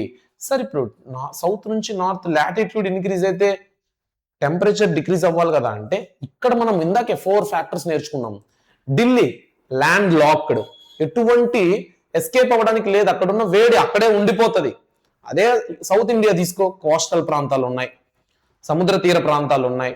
కాబట్టి ఇక్కడ ఏం జరుగుతుంది, ఇక్కడ ట్రాప్ అయిపోయిన హీట్ అనేది లో ప్రెషర్, సముద్రంలో ఉండే నీళ్లు హై ప్రెషర్, అక్కడ ఉన్న గాలి హై ప్రెషర్, ఈ లో pressure high pressure simple land water relationship వల్ల ఏం జరుగుతుందంటే మనకు సౌత్ ఇండియాలో ఎండలు అనేది కొద్దిగా ఎక్కువే రా, మనం కూడా 48 degrees అబ్జర్వ్ చేస్తాం, కానీ మనకంటే ఎక్కువ ఢిల్లీలో భూపాల్లో అబ్జర్వ్ చేస్తారు. ఎందుకంటే అది ల్యాండ్ లాక్డ్, అక్కడ ప్రొడ్యూస్ అయ్యే హీట్ అక్కడే ట్రాప్ అయిపోతుంది, ఎస్కేప్ అవ్వడానికి లేదనమాట. సో అందుకే మీకు ప్రతి line important. From south to north, కింద నుంచి పైకి వెళ్తే టెంపరేచర్ ఇంక్రీజ్ అవుతుంది అని చెప్పి అందుకని. ఓకేనా, maximum day temperature exceeds 37 degrees in the northern plains. Summer season లో ఇండియాలో మాక్సిమం డే టెంపరేచర్ 37 degrees కంటే ఎక్కువ ఉంటుంది అనమాట. మిడ్ మేక్ వచ్చేసరికి టెంపరేచర్ 41 నుంచి 42 degrees సెల్సియస్ కూడా వెళ్తుంది. North western plains, central India ఈ ప్రాంతాల్లో ఎక్కువ ఉంటుంది అనమాట.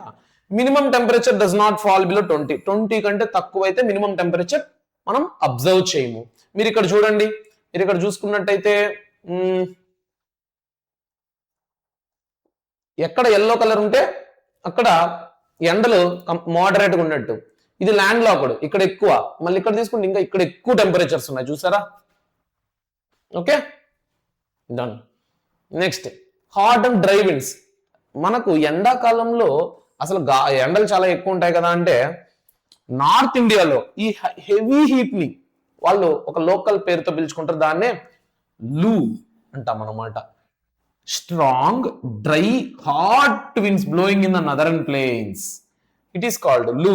సమ్మర్ సీజన్ లో నార్త్ ఇండియాలో ఇంతటి స్ట్రాంగ్ విండ్స్ ని, డ్రై విండ్స్ ని లూ అంటారు. ఏమంటారు? లూ అంటారు. It is common during the summer season. It makes the climate oppressive and harsh.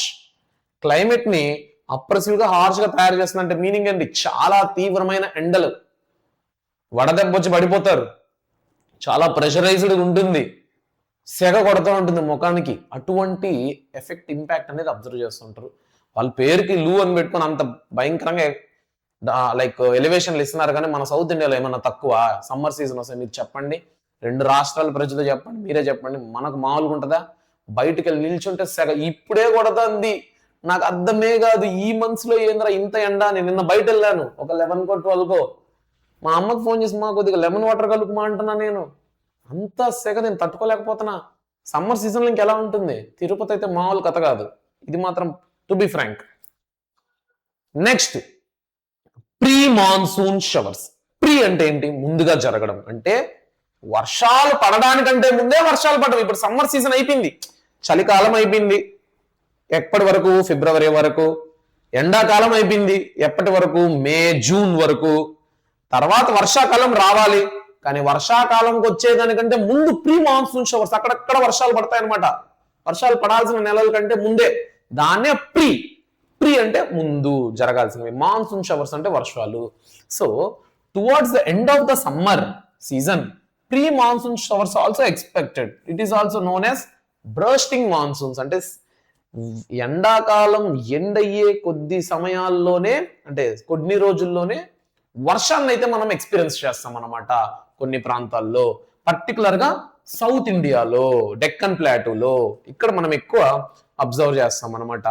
These early showers are important for the early ripening of mangoes. మామిడి పండ్లు పండు మాగుతాయి అనమాట. మాగుతాయి, పండు అవుతుంది. మాగడం అంటే పండు అవుతాయి, కాయ పండు అవుతుంది అంటారు కదా. సో అప్పుడు మీకు ఒక మంచి స్మెల్ వస్తుంది.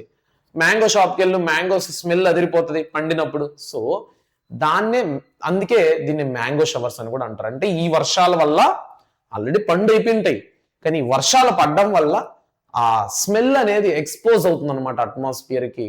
మనకు అనిపిస్తుంది ఓ మామిడి పండ్లు బాగా పండు మాగినాయి తినాలి అనేసి. So that's why these are called mango showers in Telangana and Andhra Pradesh locally. So Telangana ఆంధ్రప్రదేశ్లో మ్యాంగో షవర్స్ అంటాము, కేరళలో బ్లాసమ్ షవర్స్ అంటాము, ఒడిస్సాలో కల్బైసాకి అంటాము, బర్డోలి చెరా అనేసి నార్త్ ఈస్ట్ లో అంటాము. ఓకేనా, this is the thing. And ఈ ప్రాంతాల్లో లూ అని పిలుస్తారు, ఈ ప్రాంతాల్లో లూ అని పిలుస్తారు అనమాట. అర్థమవుతుందా? That's the thing. నెక్స్ట్ తీసుకుంటే అడ్వాన్సింగ్ మాన్సూన్స్. ప్రీ మాన్సూన్స్ అయిపోయినాయి, అడ్వాన్సింగ్ మాన్సూన్స్ అంటే ఇంకా వర్షం, అసలైన వర్షాలు పడాల్సిన సమయం ఇంకా స్టార్ట్ అవుతుంది అనేది. దీన్నే సౌత్ వెస్ట్ మాన్సూన్స్ అంటాము. జూన్ నుంచి సెప్టెంబర్ లోపు అనమాట. అంటే ఇంకా వర్షాలు ఊరికే లైట్ గా సెప్టెంబర్ తర్వాత తీవ్రంగా పడతాయి అనమాట. దాన్నే రీట్రీటింగ్ మాన్సూన్స్ అంటాము, లేదా రీట్రీటింగ్ మాన్సూన్స్ అంటాము. సో ఫస్ట్ ఆఫ్ ఆల్ మనం అడ్వాన్సింగ్ మాన్సూన్స్ గురించి మాట్లాడుకుంటే, సో సమ్మర్ ఎండ్ అయిన వెంటనే ఈ advance pre monsoon showers, mango showers అయిపోయినాక అడ్వాన్సింగ్ మాన్సూన్స్ మొదలవుతాయి అనమాట. The term monsoon means seasonal reversal of winds. First of all monsoon అంటే మౌజమ్ అని మీనింగ్. ఇది ఒక Arab sailor first observed this reversal and named it as monsoon. అంటే ఒక particular pattern of like wind movement ని observe చేశాడు అనమాట. దాన్ని మౌజమ్ అని పెట్టాడు. ఎందుకంటే సింపుల్ చెప్పాలంటే అది రివర్సల్ అవుతుంది, అంటే ఎలా వెళ్తుందో అలానే వస్తుంది, అంటే ఇలా వెళ్ళి ఇలా వస్తుందని కాదురా. సముద్రంలో సైలర్స్ కి అప్పట్లో మ్యాప్లు కంపాస్లు ఉండేది కాదు, ఆ గాలిని అనుసరిస్తూ వెళ్ళేటోళ్ళు, మళ్ళీ గాలిని అనుసరిస్తూ వచ్చేటోళ్ళు. ఆ పర్టికులర్ ప్యాటర్న్ ఆఫ్ విండ్ ను వాళ్ళు అబ్జర్వ్ చేసి దానికి మౌజమ్ అని పేరు పెట్టుకున్నారు. దాని ఇంగ్లీష్ లో మాన్సూన్ అని పిలుస్తారు అనమాట. Formation it occurs in the tropical reason. Tropical region అంటే ఈక్వేటర్ నుంచి ట్రాపిక్ ఆఫ్ క్యాన్సర్ కి, ఈక్వేటర్ నుంచి ట్రాపిక్ ఆఫ్ క్యాప్రికాన్ కి మధ్యలో ఉంటాయి. So south east monsoon winds blow from the southern hemisphere. Southern hemisphere నుంచి కింద సముద్రం ఎక్కువ కదా, చెప్పాను కదా, ఎంటైర్ ఎర్త్ లో సదరన్ హెమిస్ఫియర్ లోనే వాటర్ ఎక్కువ. సో అక్కడ నుంచి సౌత్ ఈస్ట్ మాన్సూన్ విండ్స్ అనేది సౌత్ ఈస్ట్ లో వెళ్తాయి. సింపుల్ చెప్పాలంటే సదరన్ హెమిస్ఫియర్ నుంచి విండ్స్ అనేది సౌత్ నుంచి వస్తుంది కాబట్టి సౌత్, ఈస్ట్ సైడ్కి వెళ్తుంది కాబట్టి ఈస్ట్, ఇలాగా సౌత్ ఈస్ట్. అదే పైన నార్త్ వెస్ట్. ఓకేనా, ఇవంతా ఎందుకు? Due to Coriolis effect. అర్థమైతుందా? డన్. సో సదరన్ హెమిస్ఫియర్ లో ఇట్ క్యారీస్ మాయిశ్చర్. అంతే కదా, సముద్రం నుంచి ల్యాండ్ కి ఎంటర్ అవుతుంది అంటే అక్కడ ఉన్న మాయిశ్చర్ ని పట్టుకొస్తుంది. ఇండియన్ ఓషన్ లో ఉండే మాయిశ్చర్ మొత్తాన్ని ఇండియాలో పట్టుకొస్తుంది. ఇండియన్ ఓషన్ సముద్రం, ఇండియా మొత్తం ల్యాండ్. సో సముద్రంలో ఉండే మాయిశ్చర్ ని ఇండియన్ ఓషన్ నుంచి ల్యాండ్ పట్టుకొస్తుంది కాబట్టి అక్కడ మనకు ఈక్విటోరియల్ లో ప్రెషర్ రీజన్ జోన్ అనేది స్టార్ట్ అవుతుంది అనమాట. అంటే అంతే కదా, మూవ్ టువర్డ్స్ ఈక్విటోరియల్ లో, వాటర్ దగ్గర హై ప్రెషర్, పైకి వస్తే ల్యాండ్ లో ప్రెషర్. సో లో ప్రెషర్ దగ్గరికి అట్రాక్ట్ అయ్యి అక్కడికి వెళ్ళడం వల్ల అక్కడ ల్యాండ్ తో ఇంటరాక్ట్ అయ్యి వర్షాలు అనేది పడుతుంది అనమాట. లో pressure formation in India, central India, Ganga planes ఇవన్నీ తీసుకుంటే కంప్లీట్లీ ల్యాండ్ లాక్డ్. అంతే కదా, కంప్లీట్లీ ల్యాండ్ లాక్డ్. కాబట్టి ఇక్కడ ఎక్కువ లో ప్రెషర్ ఉంటుంది, ఇక్కడ కూడా లో ప్రెషర్ ల్యాండ్ కాబట్టి. కానీ చుట్టుపక్కల వాటర్ ఉండడం వల్ల ఇక్కడ కంటే ఇక్కడ ఎక్కువ ప్రెషర్ ఉంటుంది అనమాట. సో ఇంకా ఇక్కడ ఎక్కువ ప్రెషర్ ఉంటుంది. మొత్తం గైస్ ఎక్కువ ల్యాండ్, ఎక్కడ ఎక్కువ సర్ఫేస్ ఏరియా ఉంటే అక్కడ లో ప్రెషర్, వాటర్ ఎక్కడ ఎక్కువ ఉంటే అక్కడ హై ప్రెషర్. ఓకేనా. So central India, Ganga planes ఇవన్నీ ఇంటెన్స్ గా హీట్ అయిపోయింటాయి. ఓకేనా, సమ్మర్ సీజన్ లో. ఇప్పుడు సమ్మర్ సీజన్ జూన్ తర్వాత నుంచి సెప్టెంబర్ వరకే కదా ఇవన్నీ మాట్లాడుకుంటున్నాం. సో ఇంటెన్స్ హీట్ వల్ల అక్కడ లో ప్రెషర్ అనేది ఫామ్ అయి ఉంటుంది. ఈ సముద్రం నుంచి వచ్చే హై ప్రెషర్ రెండు కొలైడ్ అవ్వడం వల్ల అక్కడ తీవ్రమైన వర్షాలు పడతాయి. నార్త్ ఇండియాలో ఎక్కువ, ఫస్ట్ మనకంటే ఎక్కువ వర్షాలు పడేది అక్కడ. మనకు కూడా పడతాయి, వాళ్ళకంటే తక్కువ పడతాయి. So Tibetan plateau gets highly heated, form strong vertical air currents, develop low pressure. అంతే కదా, టిబెటన్ ప్లాటూ కావచ్చు, ఇవన్నీ ఎక్కువ హీట్ ఉండడం వల్ల లో ప్రెషర్ జోన్స్ గా ఏర్పడతాయి అనమాట. ఇక్కడ నుంచి వచ్చే హై ప్రెషర్ విండ్స్ అనేది దాంతో ఇంటరాక్ట్ అయ్యి అక్కడ వర్షాలని ఎక్కువ ఇస్తుంది. ఓకేనా, done. Deflection of winds after crossing the equator these winds deflect towards India due to the Coriolis effect. అంతే కదా, ఇప్పుడు ఇలా వెళ్ళాల్సినవి ఎలా వెళ్తుందో చూడండి, ఇలా ఇలా. అదే ఇదైతే ఇలా ఇలా. అర్థమవుతుందా? బికాస్ ఆఫ్ కొరియాలిస్ ఫోర్స్ అనమాట. These are now known as south western monsoon winds. South west నుంచి ఇలా టర్న్ అవుతుంది కాబట్టి సౌత్ వెస్ట్ మాన్సూన్ విండ్స్ అని పిలుస్తాం అన్నమాట. ఓకేనా, డన్. సో ఈ మాన్సూన్స్ లో 2 బ్రాంచెస్ తీసుకుంటే Arabian sea branch, bay of Bengal branch. Arabian sea branch అంటే ఈ వెస్ట్ కోస్ట్ ని టచ్ అవుతుంది అనమాట, ఈ వెస్ట్ కోస్ట్ ని టచ్ అవుతుంది. బే ఆఫ్ బెంగాల్ బ్రాంచ్ అంటే ఈ ఈస్ట్ కోస్ట్ ని టచ్ అవుతుంది. West coast, east coast, Arabian sea branch, bay of Bengal branch. So hits the bay of Bengal coast and Shillong plate, deflects western along the గాంజరీ ప్లేన్. సింపుల్ చెప్పాలంటే అంతే కదా. ఇప్పుడు సముద్రం నుంచి ఎంటర్ అవ్వాలి ల్యాండ్ లోకి. కొన్ని గాలులేమో అరేబియన్ కోస్ట్ ద్వారా ఎంటర్ అవుతాయి, కొన్ని గాలులేమో like bay of Bengal branch ద్వారా ఎంటర్ అవుతాయి. సో కానీ ఇక్కడ నువ్వు బాగా అబ్జర్వ్ చేయాల్సింది ఏంటంటే, ఇక్కడ చూపిస్తాను ఉండండి. సో ఇలా వెళ్తోంది కాబట్టి ఇక్కడ నీకు రెయిన్ షాడో రీజన్ అనేది ఏర్పడిపోతుంది అనమాట. రెయిన్ షాడో రీజన్ ఇక్కడ తమిళనాడు అనేది రెయిన్ షాడో రీజన్ గా ఏర్పడిపోతుంది. అంటే చూడండి యారో మార్క్ అలా వెళ్తాంది కదా, సో అక్కడ వర్షాలు అనేది తక్కువ ఉంటుంది. వర్షాకాలంలో తమిళనాడులో వర్షాలు తక్కువ ఉంటుంది. ఎండాకాలంలో, చలికాలంలో తమిళనాడులో వర్షాలు పడుతుంది. ఇండియా మొత్తం వర్షాలు పడదు, తమిళనాడులో మాత్రం పెద్ద తుఫాన్లు వచ్చేస్తాయి అన్నమాట చలికాలంలో. ఓకేనా, డన్.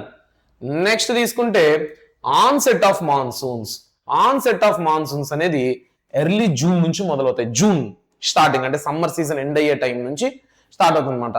ఇది 4 to 5 వీక్స్ పడుతుంది ఎంటైర్ ఇండియా ఆక్యుపై అవ్వడానికి. అందుకే మీరు న్యూస్ చూడండి, బంగాళాఖాతం ఇప్పుడే తాకింది, ఇంకొన్ని రోజుల్లో 2 రోజుల్లో మన ఆంధ్రాకు రానుంది, మన ఆంధ్రాలో 2 రోజులు ఉన్న తర్వాత 3 రోజుల తర్వాత తెలంగాణకు రీచ్ అవుతుందని న్యూస్ లో వింటాం.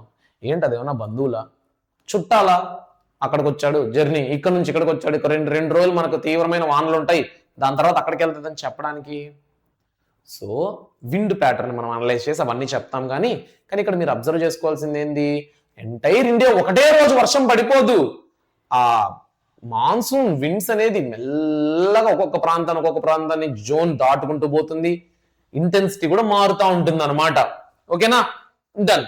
సో ఆన్సెట్ ఆఫ్ మాన్సూన్స్ అనేది ఎర్లీ జూన్ లో వస్తుంది, 4 to 5 వీక్స్ పడుతుంది ఎంటైర్ ఇండియా కవర్ చేయడానికి. రెయిన్ఫాల్ ప్యాటర్న్ ఎలా ఉంటుందంటే వెస్టర్న్ కోస్ట్ లో ఎక్కువగా మాక్సిమం రెయిన్ఫాల్ ఉంటుంది, నార్త్ ఈస్టర్న్ ఇండియాలో ఎక్కువ ఉంటుంది అనమాట. ఇలా వస్తుంది కాబట్టి ఇక్కడ ఎక్కువ రెయిన్ఫాల్ ఉంటుంది. తర్వాత ఉండుకొని ఇలా వచ్చే విండ్స్ వల్ల దీనికి ఎక్కువ రెయిన్ఫాల్ ఉంటుంది అనమాట. తమిళనాడు కోస్ట్ రిమైన్స్ డ్రై, ఎందుకంటే ఇది రెయిన్ షాడో రీజన్ కాబట్టి డ్రైగా ఉండిపోతుంది. రెయిన్ షాడో రీజన్ అంటే ఏంది, ఈ అరేబియన్ సీ బ్రాంచ్ ఇక్కడ పర్వతాలు ఎక్కువ ఉంటాయి, వెస్టర్న్ ఘాట్స్ ఉంటాయి కదా, ఆ కొండలు ఆపేస్తుంది అనమాట ఆ మాన్సూన్ విండ్స్ తమిళనాడుకి వెళ్లకుండా. అర్థమవుతుందా? Done. That's the thing, that's why it run parallel to the bay of Bengal. And ఇది కూడా ప్యారలల్ గా బే ఆఫ్ బెంగాల్ ప్యారలల్ గా ఉంది. అండర్స్టాండ్? రీట్రీటింగ్ మాన్సూన్స్ ఇంకా అక్టోబర్ నుంచి నవంబర్. ఇక్కడ ఏంటంటే ట్రాన్సిషన్ పీరియడ్ అనమాట. చెప్పాను కదా స్టార్టింగ్ లోనే, ఇక్కడ వర్షాకాలం, ఈ ఎండాకాలం పోయి మెల్లగా వర్షాలు అప్పుడప్పుడు అకేషనల్ గా పడ్డం నుంచి కంప్లీట్ గా వర్షాకాలంలోకి మారే ఆ ట్రాన్సిషన్ జోను అక్టోబర్ మిడిల్ నుంచి నవంబర్ మిడిల్ అట్టు ఉంటది అనమాట. దీన్ని పోస్ట్ మాన్సూన్ సీజన్ అంటాము. ఇక్కడ కూడా క్లియర్ స్కై, టెంపరేచర్ అనేది మెల్లగా ఎక్కుతూ తగ్గుతూ ఉంటుంది, హ్యూమిడిటీ అనేది ఇంకా ఎక్కువ ఉంటుంది. అంటే లైక్ నీకు హెవీగా ఉంటుంది అనమాట బాడీ, గాలి పీల్చుకుంటే చాలా హెవీగా ఉండడం. ఇంకా చెప్పాలంటే కొంతమంది ఊపిరి ఆడదరా ఈ టైంలో, ఎందుకంటే ఎయిర్ ఇంటెన్సిటీ తక్కువ ఉంటుంది, గాలులు తక్కువ ఉంటుంది, చెట్టు ఆకు కూడా మూవ్ అవుతూ ఉండదు. ఓకేనా, ఎయిర్ ప్రెషర్ అనేది ఎక్కువ ఉంటుంది. This creates a condition called October heat. అంటే ఏంటి? Hot, humid and uncomfortable weather. మనుషులకు అంత కంఫర్టబుల్ గా అనిపించదు. ఉక్కబోస్తూ చెమటలు వస్తూ ఊపిరి పీల్చుకోలేకపోతాం అంటే గాలి నీకు అంత ఫ్రీగా అనిపించదు పీల్చుకుంటా ఉంటే. సో అలా అనమాట. దాన్ని అక్టోబర్ హీట్ అంటాము. దీనికి it is oppressive weather conditions experienced in India during the October after the retreat of మాన్. సింపుల్ చెప్పాలంటే అప్రెసివ్ అంటే మనము చాలా అస్వస్థతకు గురవుతాం ఈ టైంలో. That's all. ఓకేనా? నెక్స్ట్ నెక్స్ట్ నెక్స్ట్ ఇది చూడండి. ట్రెడిషనల్ ఇండియన్ సీజన్స్ గురించి మాట్లాడుకుంటే వసంత ఋతువు, గ్రీష్మ ఋతువు, వర్ష ఋతువు, శరద్ ఋతువు, హేమంత్ ఋతువు, శిశిర్ ఋతువు. ఇవి మన తెలుగు ఋతువులు. ఋతువులు అంటే సీజన్స్ ఇంగ్లీష్ లో. ఏ నెలల్లో ఉంటుందంటే మార్చి నుంచి ఏప్రిల్ వసంత ఋతువు, మే నుంచి జూన్ గ్రీష్మ ఋతువు, జూలై నుంచి ఆగస్ట్ వర్ష ఋతువు, సెప్టెంబర్ నుంచి అక్టోబర్ శరద్ ఋతువు, నవంబర్ నుంచి డిసెంబర్ హేమంత ఋతువు, జనవరి నుంచి ఫిబ్రవరి శిశిర్ ఋతువు.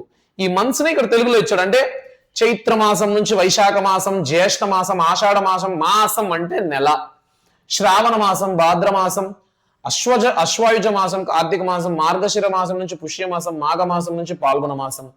ఒక చిన్న లాజిక్, ఒక చిన్న ఇంట్రెస్టింగ్ ఫ్యాక్ట్ చెప్పనా నేను మీకు. ఇప్పుడు మనము నాన్ వెజ్ని తినం ఎప్పుడు చెప్పండి? కార్తీక మాసంలో నాన్ వెజ్ని ఎక్కువ తినం. ఎందుకు? కార్తీక మాసం అంటే అక్టోబర్లో. ఈ October heat, oppressive pressure, oppressive air, uncontrollable గా ఉంటుంది. మనకు అంతగా వేడిగా ఉంటుంది. హాట్ అని చెప్పాను కదా. అక్టోబర్ హీట్ అంటే మీకు ఏం చెప్పాను? Hot and humid. సో అంత వేడిగా ఉండేటప్పుడు నాన్ వెజ్ తింటే ఇంకా ఒళ్ళు వేడెక్కిపోతుంది అనేసి. నాన్ వెజ్ తింటే, చికెన్ తింటే మామూలుగా బాడీ హీట్ ఎక్కుతుందా? సో ఆ వేడి ఎక్కకుండా ఉండడానికి ఆ టైంలో మనం తినము అంటాం. కానీ కార్తీక మాసాన్ని చాలా పవిత్రమైన నెలగా ఫీల్ అవుతాం. ఎందుకంటే వర్షాలు అనేది ఇంకా మొదలవుతాయి. రైతులందరూ వర్షాలని దేవతలా ఫీల్ అవుతారు. మన అగ్రికల్చర్కి ఇంకా మంచి రోజులు వచ్చినాయి, వర్షాలు అనేది ఇంకా రెగ్యులర్గా రాబోతున్నాయి అనేసి. కాబట్టి కార్తీక మాసాన్ని అలా పవిత్రంగా ఫీల్ అవుతారు. మనం దానికి లింక్ చేసుకుంటాము అన్నమాట. గాడ్ శివుడికి చాలా పవిత్రమైన నెల అనేసి. గుడ్. కార్తీక మాసంలో ఎక్కువ మంది మాల వేస్తూ ఉంటారు. ఎందుకు మాల వేస్తారు? చాలా ప్రశాంతంగా, చాలా కామన్ కంపోజ్డ్గా ఉండొచ్చు మాల వేస్తే. సో అప్పుడు ఎటువంటి అప్రెసివ్ ప్రెషర్ ఉన్నా, ఎయిర్ తక్కువ ఉన్నా, హ్యూమిడిటీ ఎక్కువ ఉన్నా, హీట్ ఎక్కువ ఉన్నా చల్లనీళ్ళ స్నానం చేయడము, సాత్వికంగా ఫుడ్ తినడము, ఇలా ఉండడం వల్ల మనకు ఆ అప్రెసివ్ ఎయిర్ అనేది, అప్రెసివ్ ప్రెషర్ అనేది మనకేమంత తెలియదు అనమాట. We are cool at that time. That's why this is the some interesting fact that I want to tell. ఇంకా క్లైమేట్. ఇప్పుడు గ్లోబల్ వార్మింగ్ గురించి మాట్లాడుకుందాం. అసలు గ్లోబల్ వార్మింగ్ అంటే heating of earth is called global warming. మరి ఎవరు హీట్ చేస్తున్నారు? నేనా, నువ్వా? కాదు. So formation of earth atmosphere as earth cooled from a fiery ball to planet. First of all అదొక హాట్ బాల్ లెక్కనుంది ఎర్త్. ఇప్పుడు అదొక ప్లానెట్ గా మారింది. చాలా గ్యాసెస్ అనేది దాంట్లో పుట్టాయి అన్నమాట. ఎర్త్ గ్రావిటీ అనేది ఈ గ్యాసెస్ ని అవుటర్ స్పేస్ కి ఎస్కేప్ అవ్వకుండా, గ్రావిటేషనల్ ఫోర్స్ అనేది, ఎర్త్ గ్రావిటీ అనేది ఆ గ్యాసెస్ అన్నిటిని పట్టు పెట్టుకునింది. కాబట్టి మన ఎర్త్ చాలా లేయర్స్ ఆఫ్ గ్యాసెస్ గా ఫామ్ అయింది అనమాట. ట్రోపోస్పియర్, స్ట్రాటోస్పియర్, మిసోస్పియర్, ఐనోస్పియర్, ఓకేనా, ఎగ్జోస్పియర్, ఇలాగా. ఇందులో చాలా గ్యాసెస్ ఉంటాయి. ముఖ్యమైన gas oxygen. This is helpful for every living organisms respiration.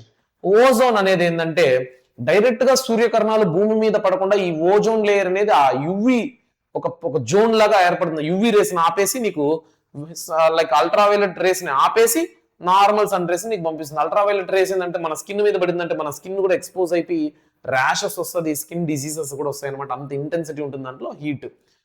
Nitrogen అనేది ప్లాంట్స్ ఫుడ్ తయారు చేయడానికి ఉపయోగపడుతుంది అనమాట. సో ఇలాంటి యూజ్ఫుల్ గ్యాసెస్ ఎన్నో మన ఎర్త్ మీద ఉన్నాయి.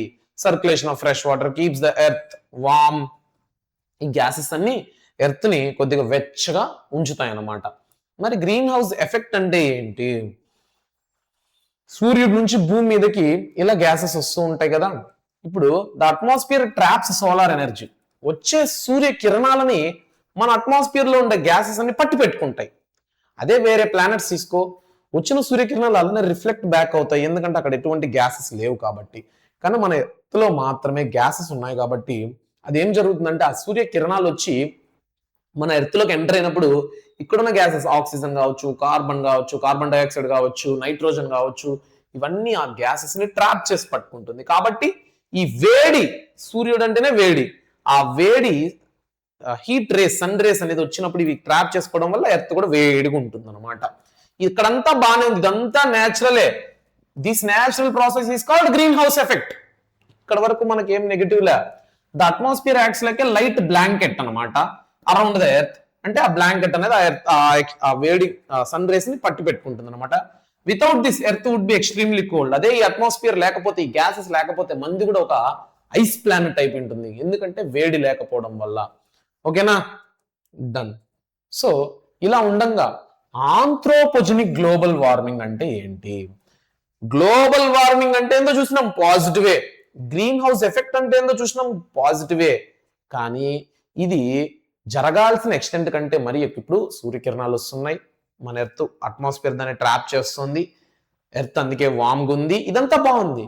కానీ మన హ్యూమన్ యాక్టివిటీస్ వల్ల ఆంథ్రోపోజెనిక్ అంటే, ఆంథ్రో అంటే హ్యూమన్, పొజెనిక్ అంటే యాక్టివిటీ, హ్యూమన్ యాక్టివిటీస్ వల్ల వచ్చే గ్లోబల్ వార్మింగ్ లో ఏం చేస్తున్నాం అంటే ఉండాల్సిన హీట్ కంటే మరింత పెంచేస్తున్నాం భూమి యొక్క హీట్ ని. దానివల్ల living organisms, plants, flora and fauna అన్ని దెబ్బతింటున్నాయి అనమాట. సిన్స్ 19th century 1800s నుంచి ఎప్పుడైతే ఇండస్ట్రియల్ రెవల్యూషన్ అయితే మొదలైందో, మనం టెక్నాలజీ వైపు అడుగులేసి ఇండస్ట్రీస్, ఫ్యాక్టరీస్ ఇంప్రూవ్ చేశామో, ఎర్త్ అనేది వేడెక్కడం మొదలెట్టింది చాలా ర్యాపిడ్ గా.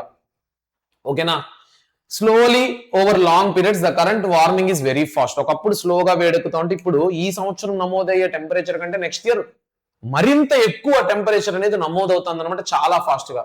సో ఆంథ్రోపోజెనిక్ గ్లోబల్ వార్మింగ్ అంటే గ్లోబల్ వార్మింగ్ అనే మీనింగ్, కాకపోతే it is caused by human activities. ఓకేనా, దీంట్లో మనం ఏం చేస్తున్నామంటే మీథేన్ అనేది తీసుకుంటే, scientist discovered large volumes of methane in the Arctic and Antarctic circle. మంచు పర్వతాల లోపల ఈ మీథేన్ అనేది ట్రాప్ అయి ఉండాలి. ఈ మీథేన్ అనేది గ్రీన్ హౌస్ గ్యాస్. అదేం చేస్తుందంటే సూర్యకిరణాలను మరింత ఎక్కువ అబ్జర్వ్ చేసుకుని వేడిని పెంచేస్తుంది. కానీ ఆ మీథేన్ ఏమో ఐస్ క్యూబ్స్ లోపల ట్రాప్ అయిపోయి ఉంది. బానే ఉంది కదా సార్, దీంట్లో మంది ఏముందంటే ఆ ఐస్ క్యూబ్స్ మనం కరగదీస్తున్నాం, ఎత్తుకెళ్ళి అక్కడ ఫైర్ పెట్టట్లా. మనము ఈ వెహికల్ ఎమిషన్స్, ఫ్యాక్టరీ ఎమిషన్స్, వీటన్నిటి వల్ల, చెట్లు నరికేయడం వల్ల కార్బన్ డైఆక్సైడ్ వేడి పెరిగిపోయి ఆ వేడి వల్ల మంచు పర్వతాలన్నీ కరగడంతో లోపలుండే మీథేన్ గ్యాస్ బయటకు వచ్చి అది సన్ రేస్ ని అబ్జార్బ్ చేసుకొని టెంపరేచర్ అనేది అమాంతంగా పెరిగిపోతుంది. ఇదొక డిసడ్వాంటేజ్ మనకు. ఇంకోటి, ఆ మంచు పర్వతాలు కరగడం వల్ల ఆ మంచు అంతా వాటర్ గా మారి సముద్ర మట్టం పెరిగిపోతుంది. అసలే earth is a blue planet, అంటే వాటర్ ప్లానెట్. వాటర్ ఎక్కువ 78% ఉంటుంది. ఇంకా వాటర్ పెరిగిపోతే కంట్రీస్ అన్ని మునిగిపోతాయి. ఇది ఒక డిసడ్వాంటేజ్. ఓకేనా, the methane is an even more powerful green house gas. Carbon dioxide కంటే కార్బన్ డైఆక్సైడే వేడి గాలి వస్తుందా, మరి మీథేన్ ఇంకా మోర్ పవర్ఫుల్ గ్యాస్ అన్నమాట.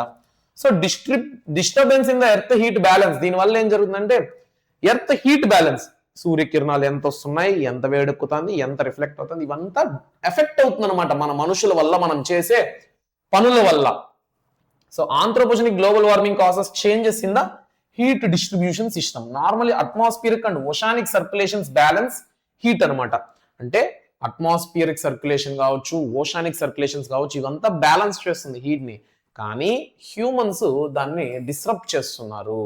ఓకేనా, డిస్రప్ట్ చేస్తున్నారు. The rapid disturbance caused shift in the weather pattern. దీనివల్ల ఏం జరుగుతుందంటే వర్షాకాలంలో వర్షాలు పడట్లా, చలికాలంలో చల్లటి గాలి ఉండదు, సంవత్సరం పొడుక్కు హీటే ఉంటుంది. మీరు గమనించారా? ఇప్పుడు నేను చెప్పాను కదా, నిన్న నేను బయట వెళ్తే చాలా వేడిగా ఉందని, ఇదేమన్నా ఎండాకాలమా? కాదు.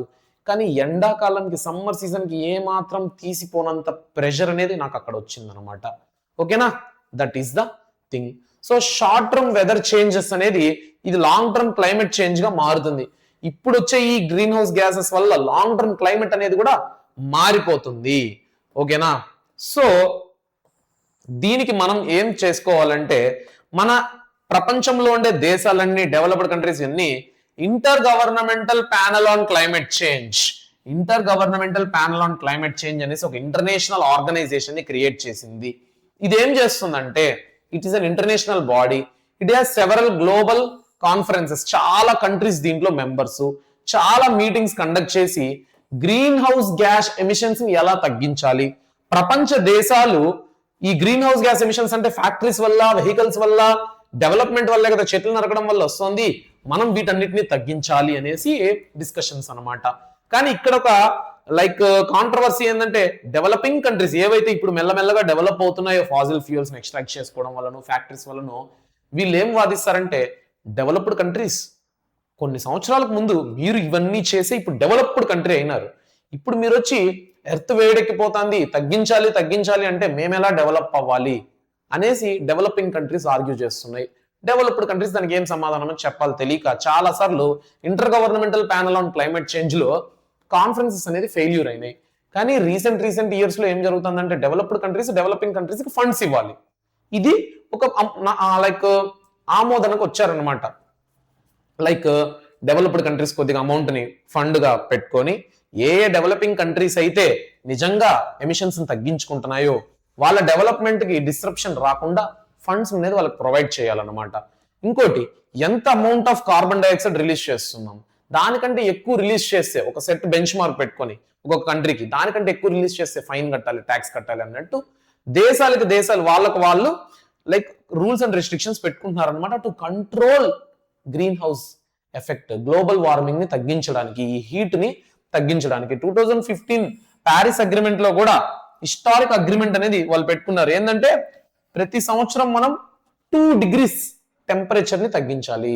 యావరేజ్ టెంపరేచర్ రైజ్ అనేది మనం 2 degrees, ఇప్పుడు ఈ సంవత్సరం 50 degrees సెల్సియస్ నమోదైంది అనుకో, నెక్స్ట్ ఇయర్ మన టార్గెట్ 48 degrees సెల్సియస్ నమోదవ్వాలి. దానికి ఏం చేయాలి, చెట్లు నాటుదాం, ఎమిషన్స్ తగ్గిద్దాం, ఇలా మనం మనలో చేంజెస్ తీసుకుందాం అనేసి 2015 లో చెప్పారు. దీనికి 195 కంట్రీస్ సైన్ చేశాయన్నమాట. అప్పటి నుంచి కొద్దిగా మనము కూడా ఎన్విరాన్మెంట్ మీద ఫోకస్ చేయడం మొదలెట్టామన్నమాట. సో డెవలప్డ్ కంట్రీస్ కి డెవలపింగ్ కంట్రీస్ కి ఉన్న ఆర్గ్యుమెంట్స్ ఏందో ఇప్పుడే నేను మీకు చెప్పడం జరిగింది. ఓకేనా? Next, impact of climate change in India. ఇండియాలో క్లైమేట్ చేంజ్ అవ్వడం వల్ల ఏం జరిగింది అంటే rising temperature and sea levels, temperature పెరిగిపోయింది, సముద్ర మట్టం కూడా పెరిగిపోయింది. 2 degrees rise in global average temperature may see small. ఈ సంవత్సరం 2 degrees పెరిగిందని మనం అనుకుంటాం, 10 సంవత్సరాల తర్వాత 20 degrees పెరిగినట్టు. అంటే ఇప్పుడు 30 degrees సెల్సియస్ మనకు ఉందనుకో, 20 degrees 10 సంవత్సరాల తర్వాత 50 degrees సెల్సియస్ అంటే మనిషి బతకగలుగుతాడా? ఇప్పుడే మనకు సమ్మర్ సీజన్ లో 48 degrees నమోదవుతుంది. 20 degrees ఎక్స్ట్రా 10 years తర్వాత అనుకో 68 degrees అంటే మనిషి బ్రతకగలుగుతాడా? 10 years తర్వాత 68 degrees లో మనిషి ఉండగలుగుతాడా? సో ఈ రోజు 2 degrees సెల్సియస్ అనేది చిన్న నెంబరే, కానీ లాంగ్ టర్మ్ లో ఇది చాలా పెద్ద నెంబర్ అనమాట. సో దీనివల్ల ఏం జరుగుతుందంటే సముద్ర తీర ప్రాంతాల్లో ఈ వాటర్, సముద్ర మట్టం పెరిగిపోతుంది కదా, సముద్ర తీర ప్రాంతాల్లో వరదలు, సునామీలు వచ్చి సముద్ర తీర ప్రాంతాల్లో కోస్టల్ ఏరియాస్ అన్ని మునిగిపోతాయి. Displacement of coastal communities. For example, many families from the Sundarbans, west Bengal దగ్గర ఉన్న సుందర్బాన్స్, కోల్కతా దగ్గర ఉన్న సుందర్బాన్స్ లో ఐలా సూపర్ సైక్లోన్ అనేది 2019 లో ఏం చేసిందంటే కొన్ని వేల మంది కుటుంబాల ఇళ్లను డివాస్టేట్ చేసి పడేసింది.